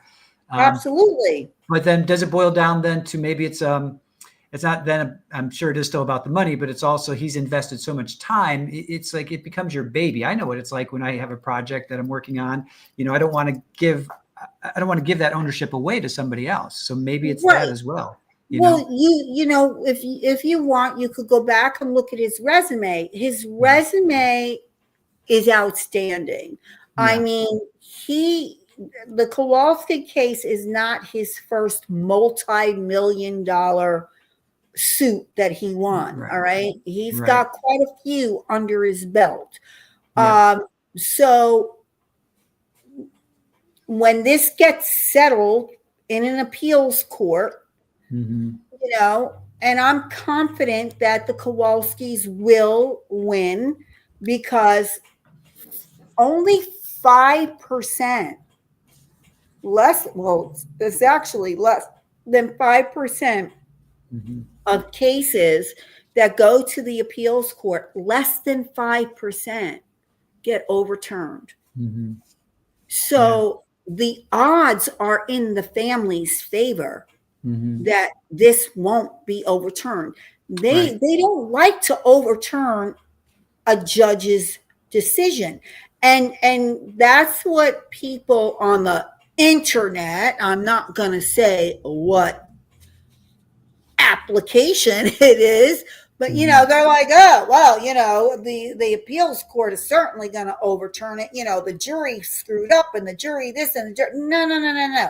The appeals court is to specifically go over the judge's rulings.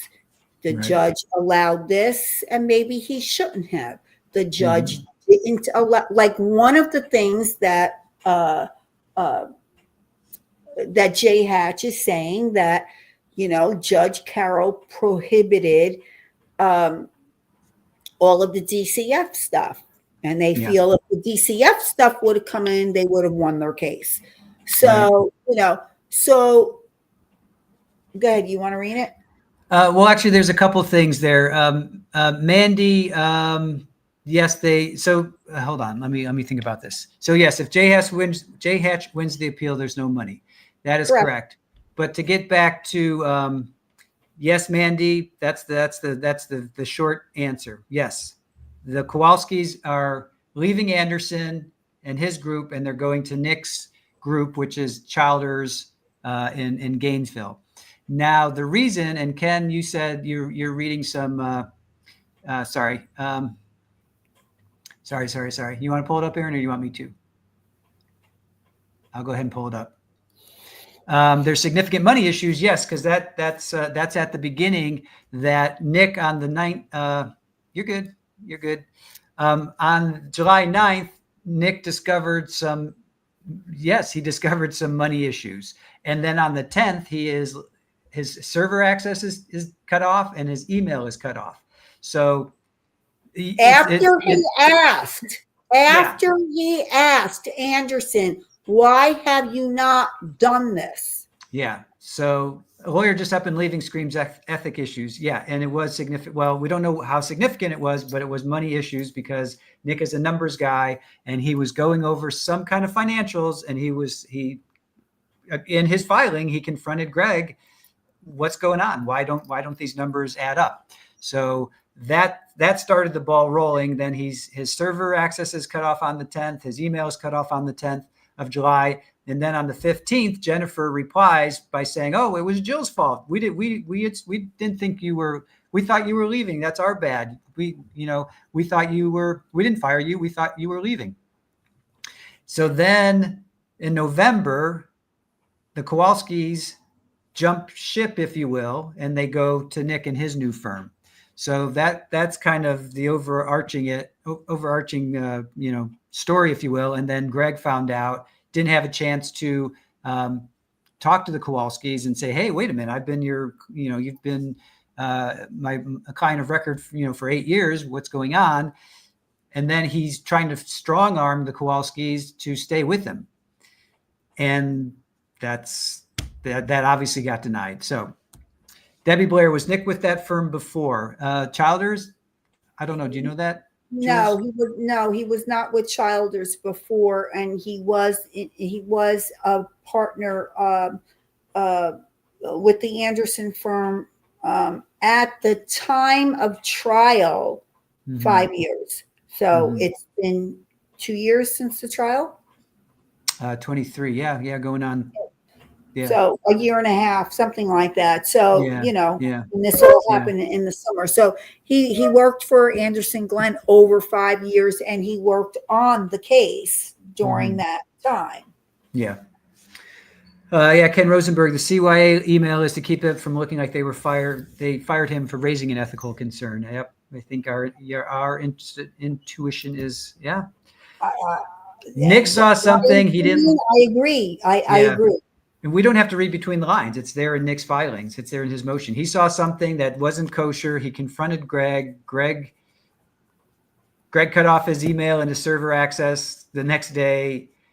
I mean, you don't have to read between the lines. That seems like it's pretty obvious. And why would you cut someone off just like that? Why would you do that? Within a day. Yeah. Yeah. Oh, and talk about what Greg was saying. Well, he didn't, he doesn't have a chance to talk to the Kowalskis. How about, did he give Nick a chance to talk to him? It doesn't sound like it. It doesn't sound like Greg gave Nick a chance to explain himself. He cut him off from the server. Now that's if we believe Nick. That's what Nick is saying. Anderson is saying, nope, we did that accidentally. We thought you were leaving. We didn't realize. So I'm not. Look, The only thing that I want is what's best Yeah. for that family. Yeah, that's They- the problem, is that unfortunately they're suffering right now. So Yeah. And they want their privacy. And, yeah. I get it. Mhm. Do you But know where Nick worked? What? I'm sorry. Oh no, I was going to say, do you know where Nick? Debbie Blair asked, do you know where Nick worked before? Because didn't Anderson bring him on to help with this He was a trial? JAG. He was a JAG. Okay, Navy, right? Is Yeah, that he Navy? was. Yeah. Yes, he was a lawyer, a naval lawyer, officer of the. Was it something Advocate General? Yes, thank you, Judge thank Advocate you. General or something That's like what that? he was. That's correct. JAG. Yeah. Yes. I got to bring this up. Deanna asked, why is your furniture upside down? I'm moving. It's not upside down. Jules is hanging from the ceiling. Yeah. I'm moving, so everything is. I'm almost done. I have to go to Walmart and get one more storage bin, and then that will definitely finish up what I've got to do here. And everything is condensed all into the living room and the dining area. So when my son comes on Sunday, it'll be easy for him. Like along this whole wall here are all the storage bins of everything that I packed. There's like 20 of them, 3, 6, 9, 12, 15, 16, 17, 18, 19, 20, 21, 25. No. Just need one more. Yeah. And so, so I've got them piled up.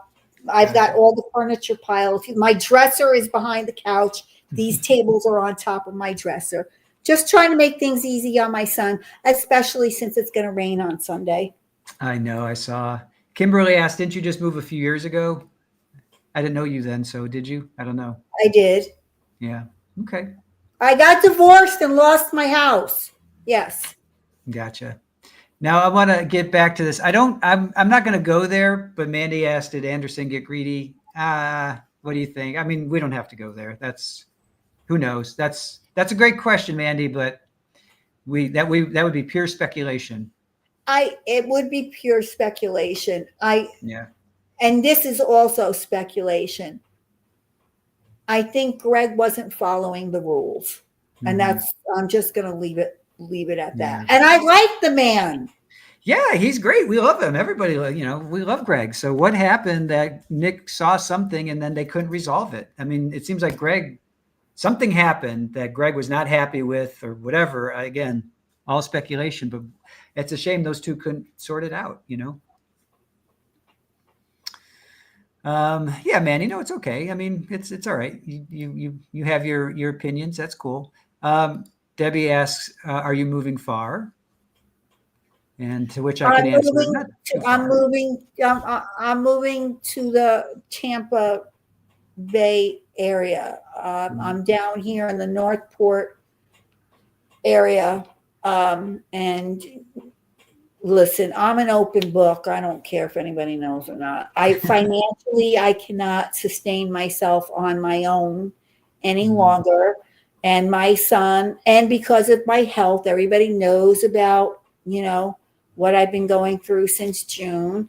And so, my 3 boys collectively said, Mom should not continue to live by herself. So I am moving in with my middle son. You all met him on, I think it was Christmas Eve. You guys all met him. We met him, yes, Christmas and New Year's Eve. Both of them. Yeah, he was cooking. He was cooking on both of those occasions. Yeah. Okay, so I am moving in with him right now. His place where he lives right now is actually smaller than what I have. Oh, and I'll be sleeping on the couch, but only for 2 months. I thought it was going to be 6 months because his lease isn't up until July 1st. However, he contacted me today. As a matter of fact, he called me while we were doing the live stream. I don't know what he wanted, but he contacted me today, and we were approved for a very nice place in Tampa Bay, and for April 1st. So my son said, we were approved. He said, we're taking it this way. You only have to sleep on the couch for 2 months. And then we get into the bigger place where you will have your own private space. And he said, I'm going to eat it, with the old place. I mean, he'll have to pay the money for the remainder of the lease. But he already talked to his leasing office, and they said, we won't take it, like you don't have to give us a one lump sum. You could give it to us in payments. So that's what he's going to do. So I'm quite excited. So April 1st is the move-in. And I'm sure it's going to be about 2 weeks. I'll probably be on the phone with Aaron 24/7. Help me set up my studio, because I unplugged everything and packed it. I didn't set that up. Someone else did it for me. Yeah. So I have no idea how to put everything back together. Anyway. It's already disconnected, or no? Yeah, I disconnected everything, bro. Okay. I was going to say, take pictures. You could have taken pictures and then just. Oh. Why didn't you tell me that weeks ago? Like 2 months ago. I do that all the time. If I deconstruct something, take a picture so you can reconstruct it. See, that's why I make the big bucks, right? Yeah, guys, you notice he tells me this now. When he's known since well before Christmas. I thought you were an IT guru. You told me you were an IT guru. Oh yeah, okay. Yeah. Now I'm shoveling it. You are shoveling it, dude. Oh yeah, here we go. Kimberly. Ken, I'm going to bring up your post in a second. Have yourself in place. You need to be ready for Karen Reed. I'm not right. Okay, listen, I'm going to be honest with you. Okay. Jules, yeah, I do. I need my Here's the thing. I know somebody up there. Okay.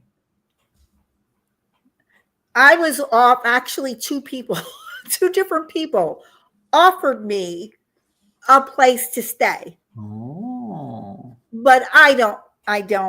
No. I can't do that travel. Much, but and not to mention the fact you got to stand online. You see that courtroom. There's like that much of a chance I would even get in there, for a day. So that's true. All right, I want to pull up Ken's because it's germane to this whole stream, and I think it's not just the final statement, because that's not the kind of thing that typically leads to immediate withdrawal. Total speculate, and I'm too scared to do Florida law, but this is weird. Ken, why are you afraid of Florida law? I don't know, but I'd like to know where Ken's at. It is weird. It just smacks of sour grapes, like you said. We're kind of just rehashing it, but unfortunately it does seem like the Kowalskis are caught in the middle. They are. I agree. I think ultimately Greg's going to get his money. He's going to get his cut, commission, whatever you want to say. So maybe it's boiling down to he wants that win on his resume. Yeah, I was going to say it boils down to then it's just more like personal and emotional, and it's like he's invested so much time and energy, and then just to all of a sudden have it ripped away. I can understand, that'd be like, if Aaron and I, we have a marketing company and we've worked on developing a relationship for years, and all of a sudden we get an email, basically a kiss off email or letter saying, nope, we're going somewhere else. Yeah, we would be miffed. I would be miffed. I'd be upset, so I get it. I know people probably think that, I came off like really hard on the Andersons today. I just want to be real clear here. I really liked them. Yeah, we all did. I and if Jennifer Anderson has been going through some sort of a serious illness, I truly wish her nothing but the best. I don't want to see anybody, go through being sick, because it's not fun at all. Don't wish that on anybody. Yeah, I don't. No. And I wish them the very best. The only reason why I had so much passion in this is because of the snarkiness and the boldness, and doing to Maya what J. Hatch did to Maya in this motion. And that's why. I agree. I know it's a shame. And Debbie Blair, we all did. It sucks it's come to this. I agree. I want to pivot just quickly to this. Are you interested in the Madeline Soto case at all? Yes. And here's the thing, guys. Chris and I had all intentions, 100%. Chris and I were going to partner up, and we were going. Yep. However, for those of you that don't live in Florida, don't know what the snowbird season is, and we are in snowbird season, which means everybody from up north is down here. And when everybody from up north comes down here, the prices go up. Chris, you could address that better. Oh, absolutely. All right. So for Sarah Boone, which was in October, we had first stayed at a Motel 6. If you guys had caught any of that, we were there for like 1 or 2 nights, and we did a recap. And Jules, now it's in lore. It has gone down as one of those moments, must-see stream, where Jules was being attacked by a cockroach. Cockroaches. Plural. Yes, plural. So that was at a Motel 6, which was, to be fair and honest, it was sketchy at best. So Erin, in her fantastic skills, found a place called Tiny Houses or Tiny Homes, and which was really close actually to that Motel 6, but was fantastic. It was on a lake, and again, we streamed from there. I did some lives from there, and it was 80. Incredible. It was wonderful. It was beautiful, right? And it was like $89 a night. So basically $90 a night. And that included all the taxes, all the fees, all of that crap. Yep. So yeah. So very, very doable, right? So that's October. So for those that don't know, season for Florida is basically Thanksgiving to Easter. So December 1st, if you will, or whenever Thanksgiving is, to April, or whenever Easter is. So that's season. So everybody comes down. And so then we went back to, so $90 for October. Then we went back for Sarah and Ashley's, well, basically Sarah's sentencing, and it went up to the same place, went up to $230. So it basically tripled. 8 times 3 is 24. So basically tripled in price. So that just kind of shows you, and we can't afford that either. $240 a night. That's well over $1,000 for the week. We just can't afford that. Yeah, so. I just can't do it. And, honestly, I can't drive back and forth either. And neither can Chris, because it's too far. It's just too far. Yeah. Now, all that being said, I may go, and yes, Nanny Go, to answer your question, we are very interested in it. And we're not really sure if it's going to be, if we were monetized, maybe. It happened in Osceola, which is just south of Orlando, but it's in like Orange County. So there's still talk that it may be in Orlando. Now, Jules, you're shaking your head, but the DA, we watched a thing. The DA was the one guy, and Mr. J was standing right next to him when they brought the charges. But I confirmed it's in. It's going to be. How do you say it? Osceola. I always say that wrong. Osceola County. You say Oreo in Oreo County. It's going to be in that courthouse on the 4th floor. I think it's courtroom 4C. I think whatever, something like that. But no. Just say, see you, Ken. We'll see you tomorrow, hopefully. Thanks for being here. Thank you so very much. But so Chris, you may try a day or two, you think? I thought, because think about it. Osceola is not Orlando. So to find a hotel there is definitely going to be less expensive.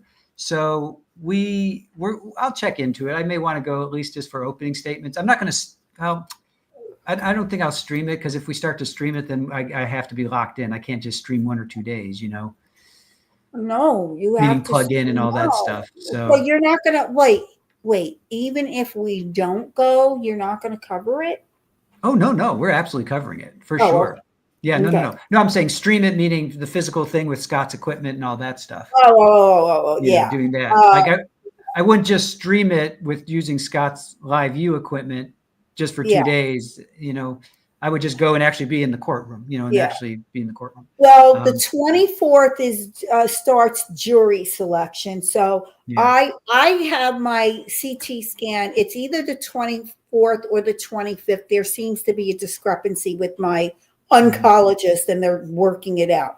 But the 24th is jury selection, so I wouldn't be there anyway. Are they going to be able to seat a jury in one day? It's pretty high profile. Yeah, it's pretty high profile. Yeah, I don't think so. So the 25th, possibly still jury selection. So I don't see it. I don't see it starting like, I don't see opening statements starting even on the 25th. But I would love to get at least a day or two of testimony in there. I really would. Oh God, this is so hard. I know. And Nanny Goat, you're right. There are two. And Aaron's saying the first one is February, which is the essay one, and the second one is the deleting one, and that's in October. So maybe that one. That one. Maybe October or September. Aaron said October, but I'm not sure. Yeah. Anyway, before season. Yeah, I think that is definitely more doable for us. Could be doable. Yeah. But I really wanted to be there. I know. We'll see. Yeah, we'll see. I can't do a full. Yeah, I can't do a full because it's probably going to be. Well, if it's the essay one, that may not be that long. It may not. No, it's not going to be that long. Yeah, that could only be like maybe it's only going to be 2 or 3 days. You know. Yeah. Well, you remember on the 12th, I believe it's either the 11th or the 12th. Or is it the 4th? I have to go back and look now. In the beginning of February, we have to look. There is a status hearing. So at that status hearing, we will know.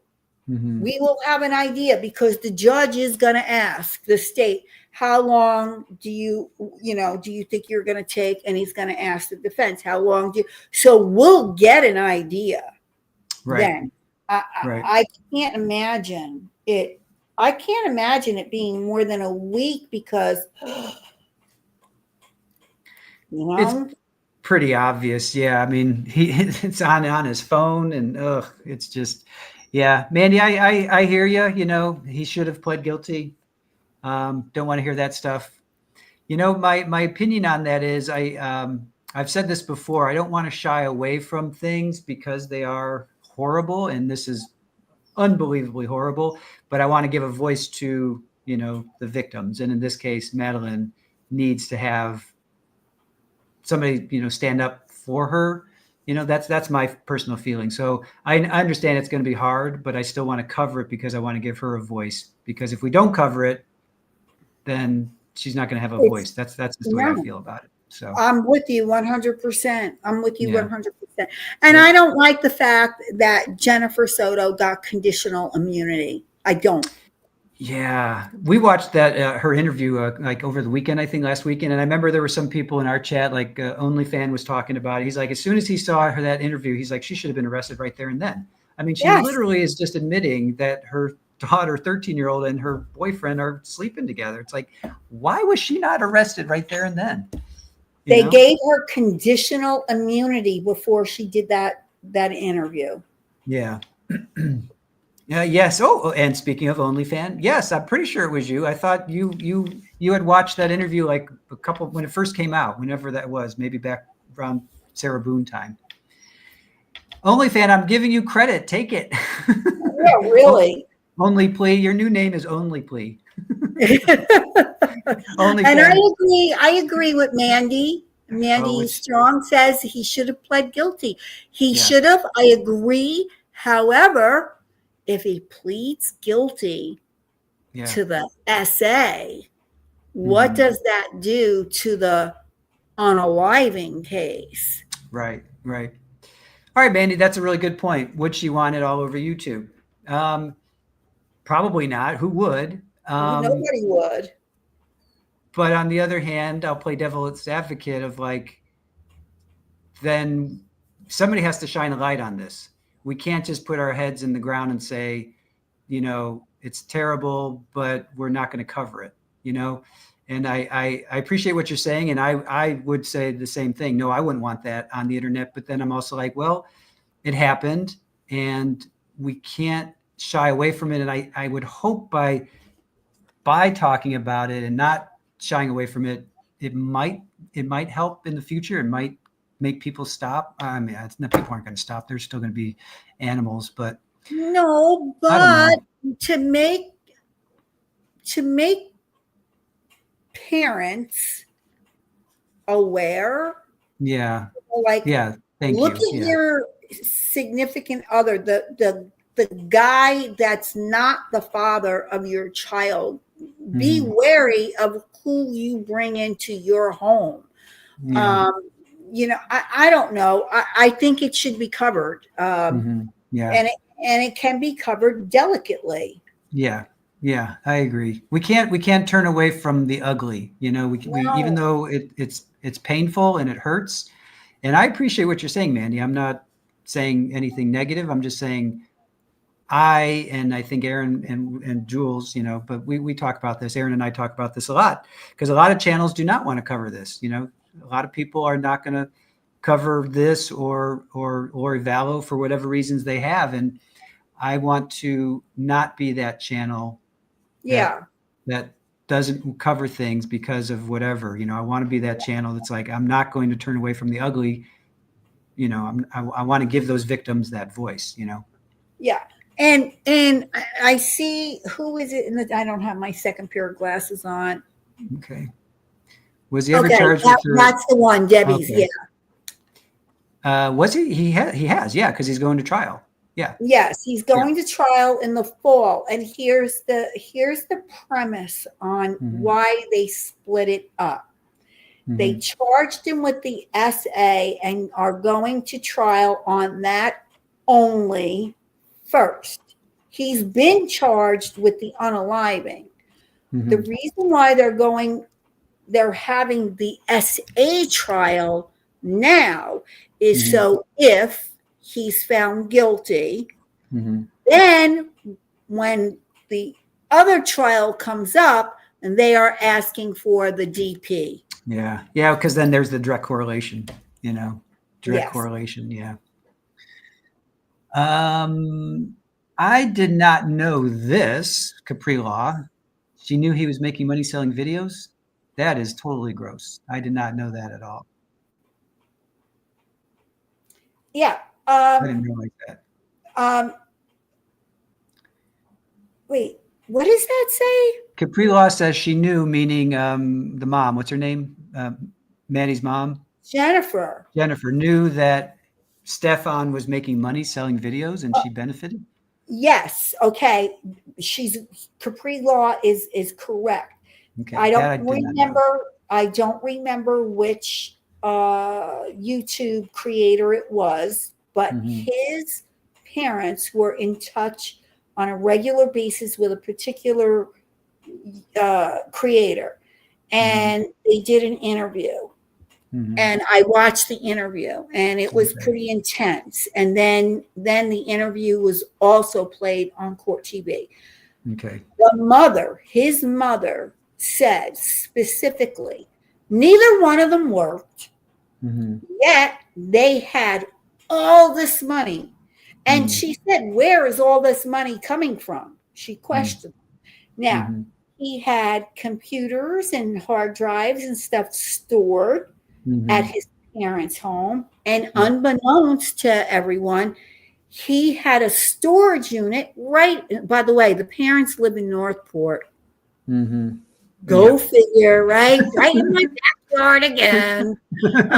And he had a storage unit in Northport as well.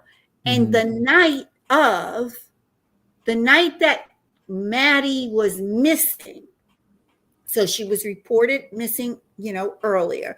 And that night, when he was out driving, when he says he was going to go out looking for her, well, they actually tracked him to Northport, to the storage unit.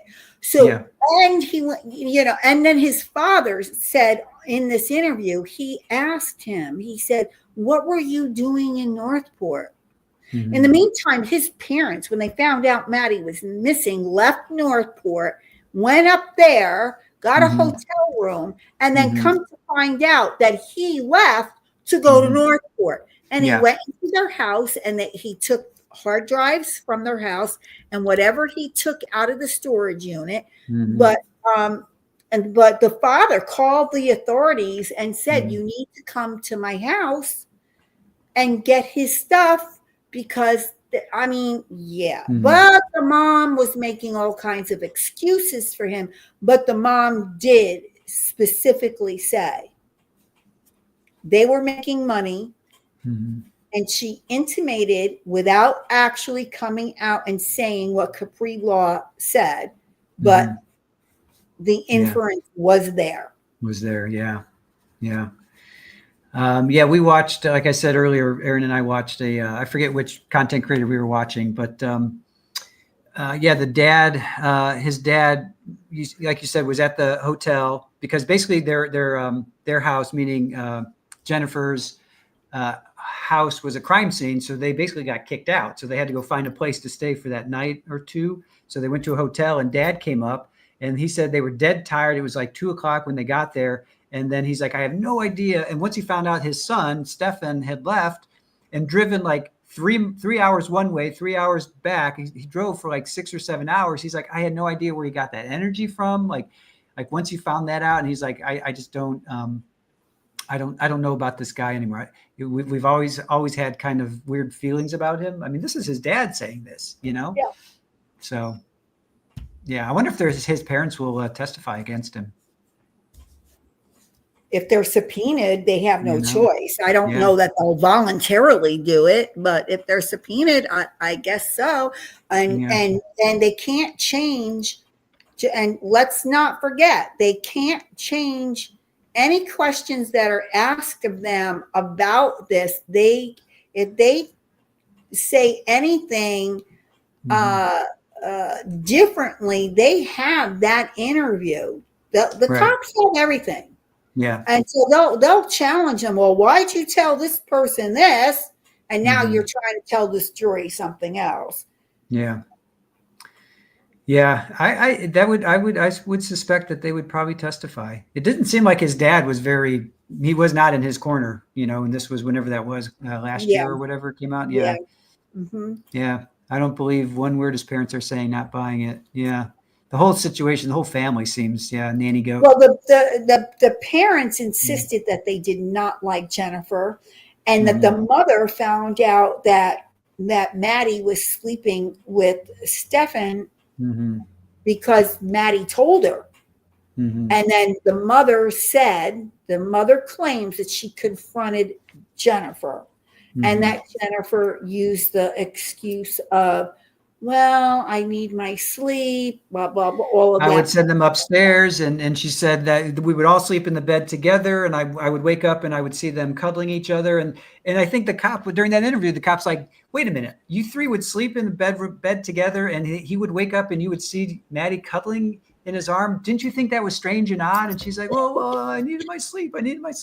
And the cop, you could just see the cop, he's like, are you freaking kidding me? This is your 13-year-old, 12-year-old daughter. What is wrong with you? The comment that got me the most was the Woody Allen comment. Yeah.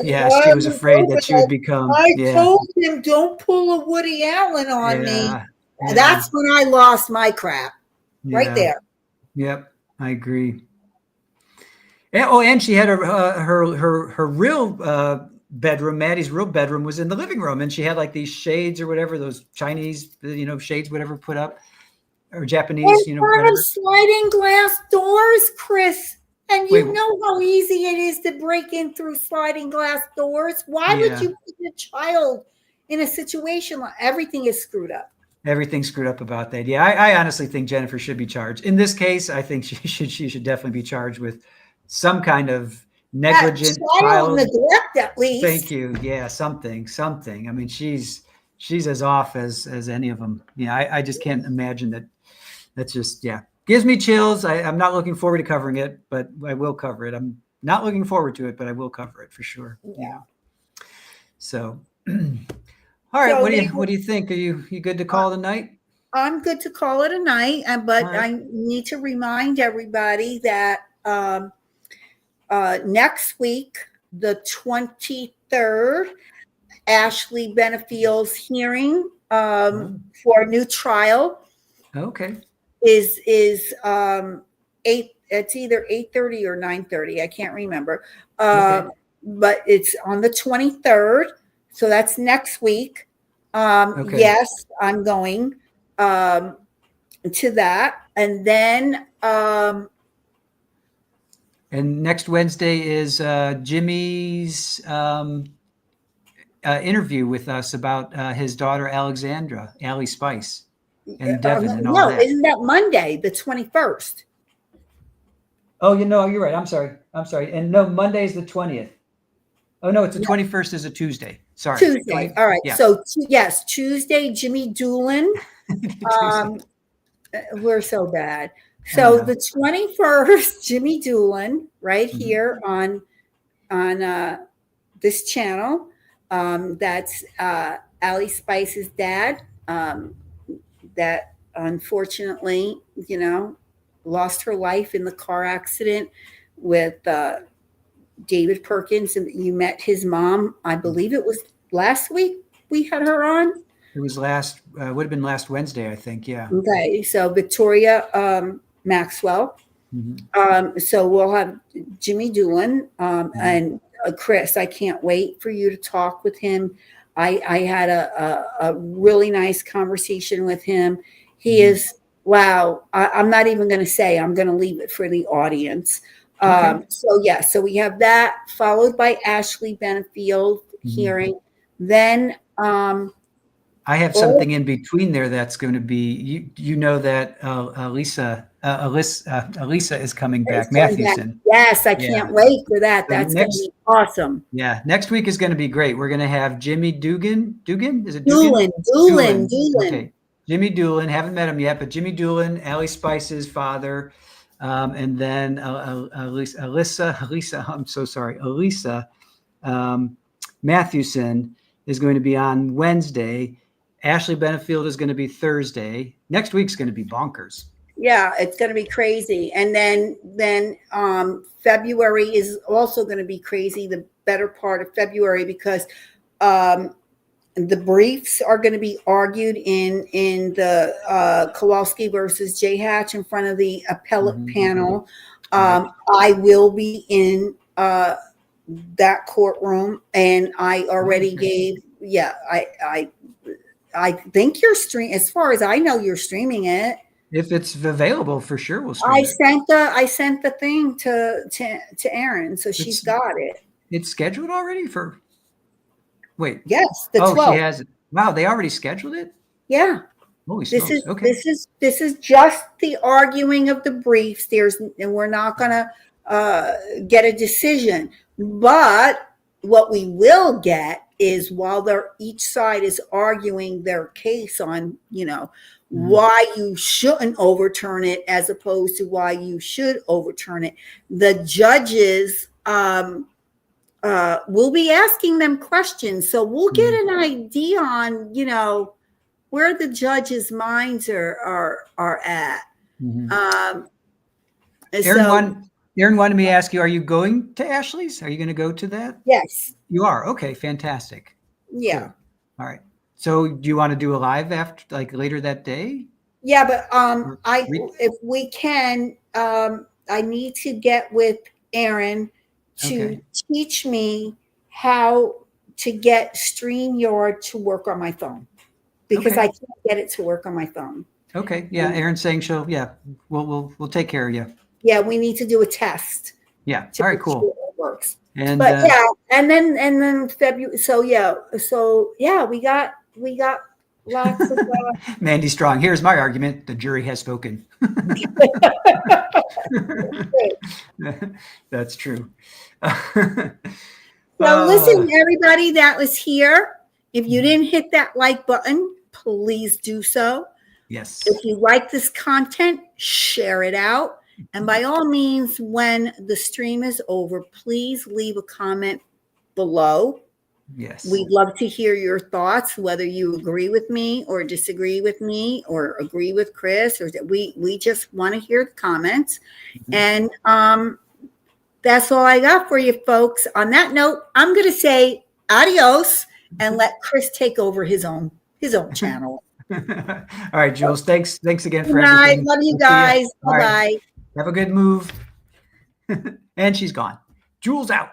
All right, guys. Thank you so much for joining us. That was Jules. And this is our somewhat new side broadcast for Trial TV Live called Jules Investigates. I think this is our 4th or 5th one. I'll have to double check. But Jules brings us everything, all that is court oriented. She's combing the dockets and scouring the internet for leads of trials she covers and trials that she doesn't cover. People are reaching out to her. In the case of Devin Perkins, so that was Jules is great. She's fantastic. We love her, and we love her when we get to have her on this new show of ours, however you want to say it. And also when we get to go into courts with her. It's always fun. Always fun to hang out with you, Jules. So thank you for that. I will say goodnight to you all. Thank you to Erin, as always. She was running the back end and pulling up the PDFs as Jules was reading through. So thank you for Erin just does so much. You guys really have no idea how much she does, but it's fantastic. And our mods, Only Fan, I think you said you just woke up. You're crazy. Only Plea, that's my new name for you. Therapist, and Julie, Brat, if you were with us, Widespread Panic, all of our fantastic mods. Thank you guys so much. And join us tomorrow. We're going to pick back up on West Virginia versus Cochran. We got through some of day 2, which was live today. So we're going to pick up day 2, and then hopefully get through. So we're caught up by the end of Friday. We're going to be caught up. So with that, thank you so much. I'm going to end this stream. Am I ending the stream? Did I say I was going to end the stream, or Erin, are you going to end the stream? I think. Okay, I'm going to end the stream. All right. Thank you guys for joining us. I'm going to say goodnight, and I love you all, and take care of yourselves. I know a lot of this subject matter is really difficult. So just make sure that you take care of yourselves, and know that you always have a safe place with us. We try to make sure our chat is respectful and courteous. We welcome all your opinions, but we also want to make it a safe space for you guys, because I know these trials are pretty brutal. So. All right. Let's see. Do I have an outro? Oh, yes. Okay. So on that note, I will say goodbye, and hopefully I can air this. All right. We'll see you tomorrow, 8:30 Eastern. We're going to pick up on West Virginia versus Natalie Cochran. See you then. Bye.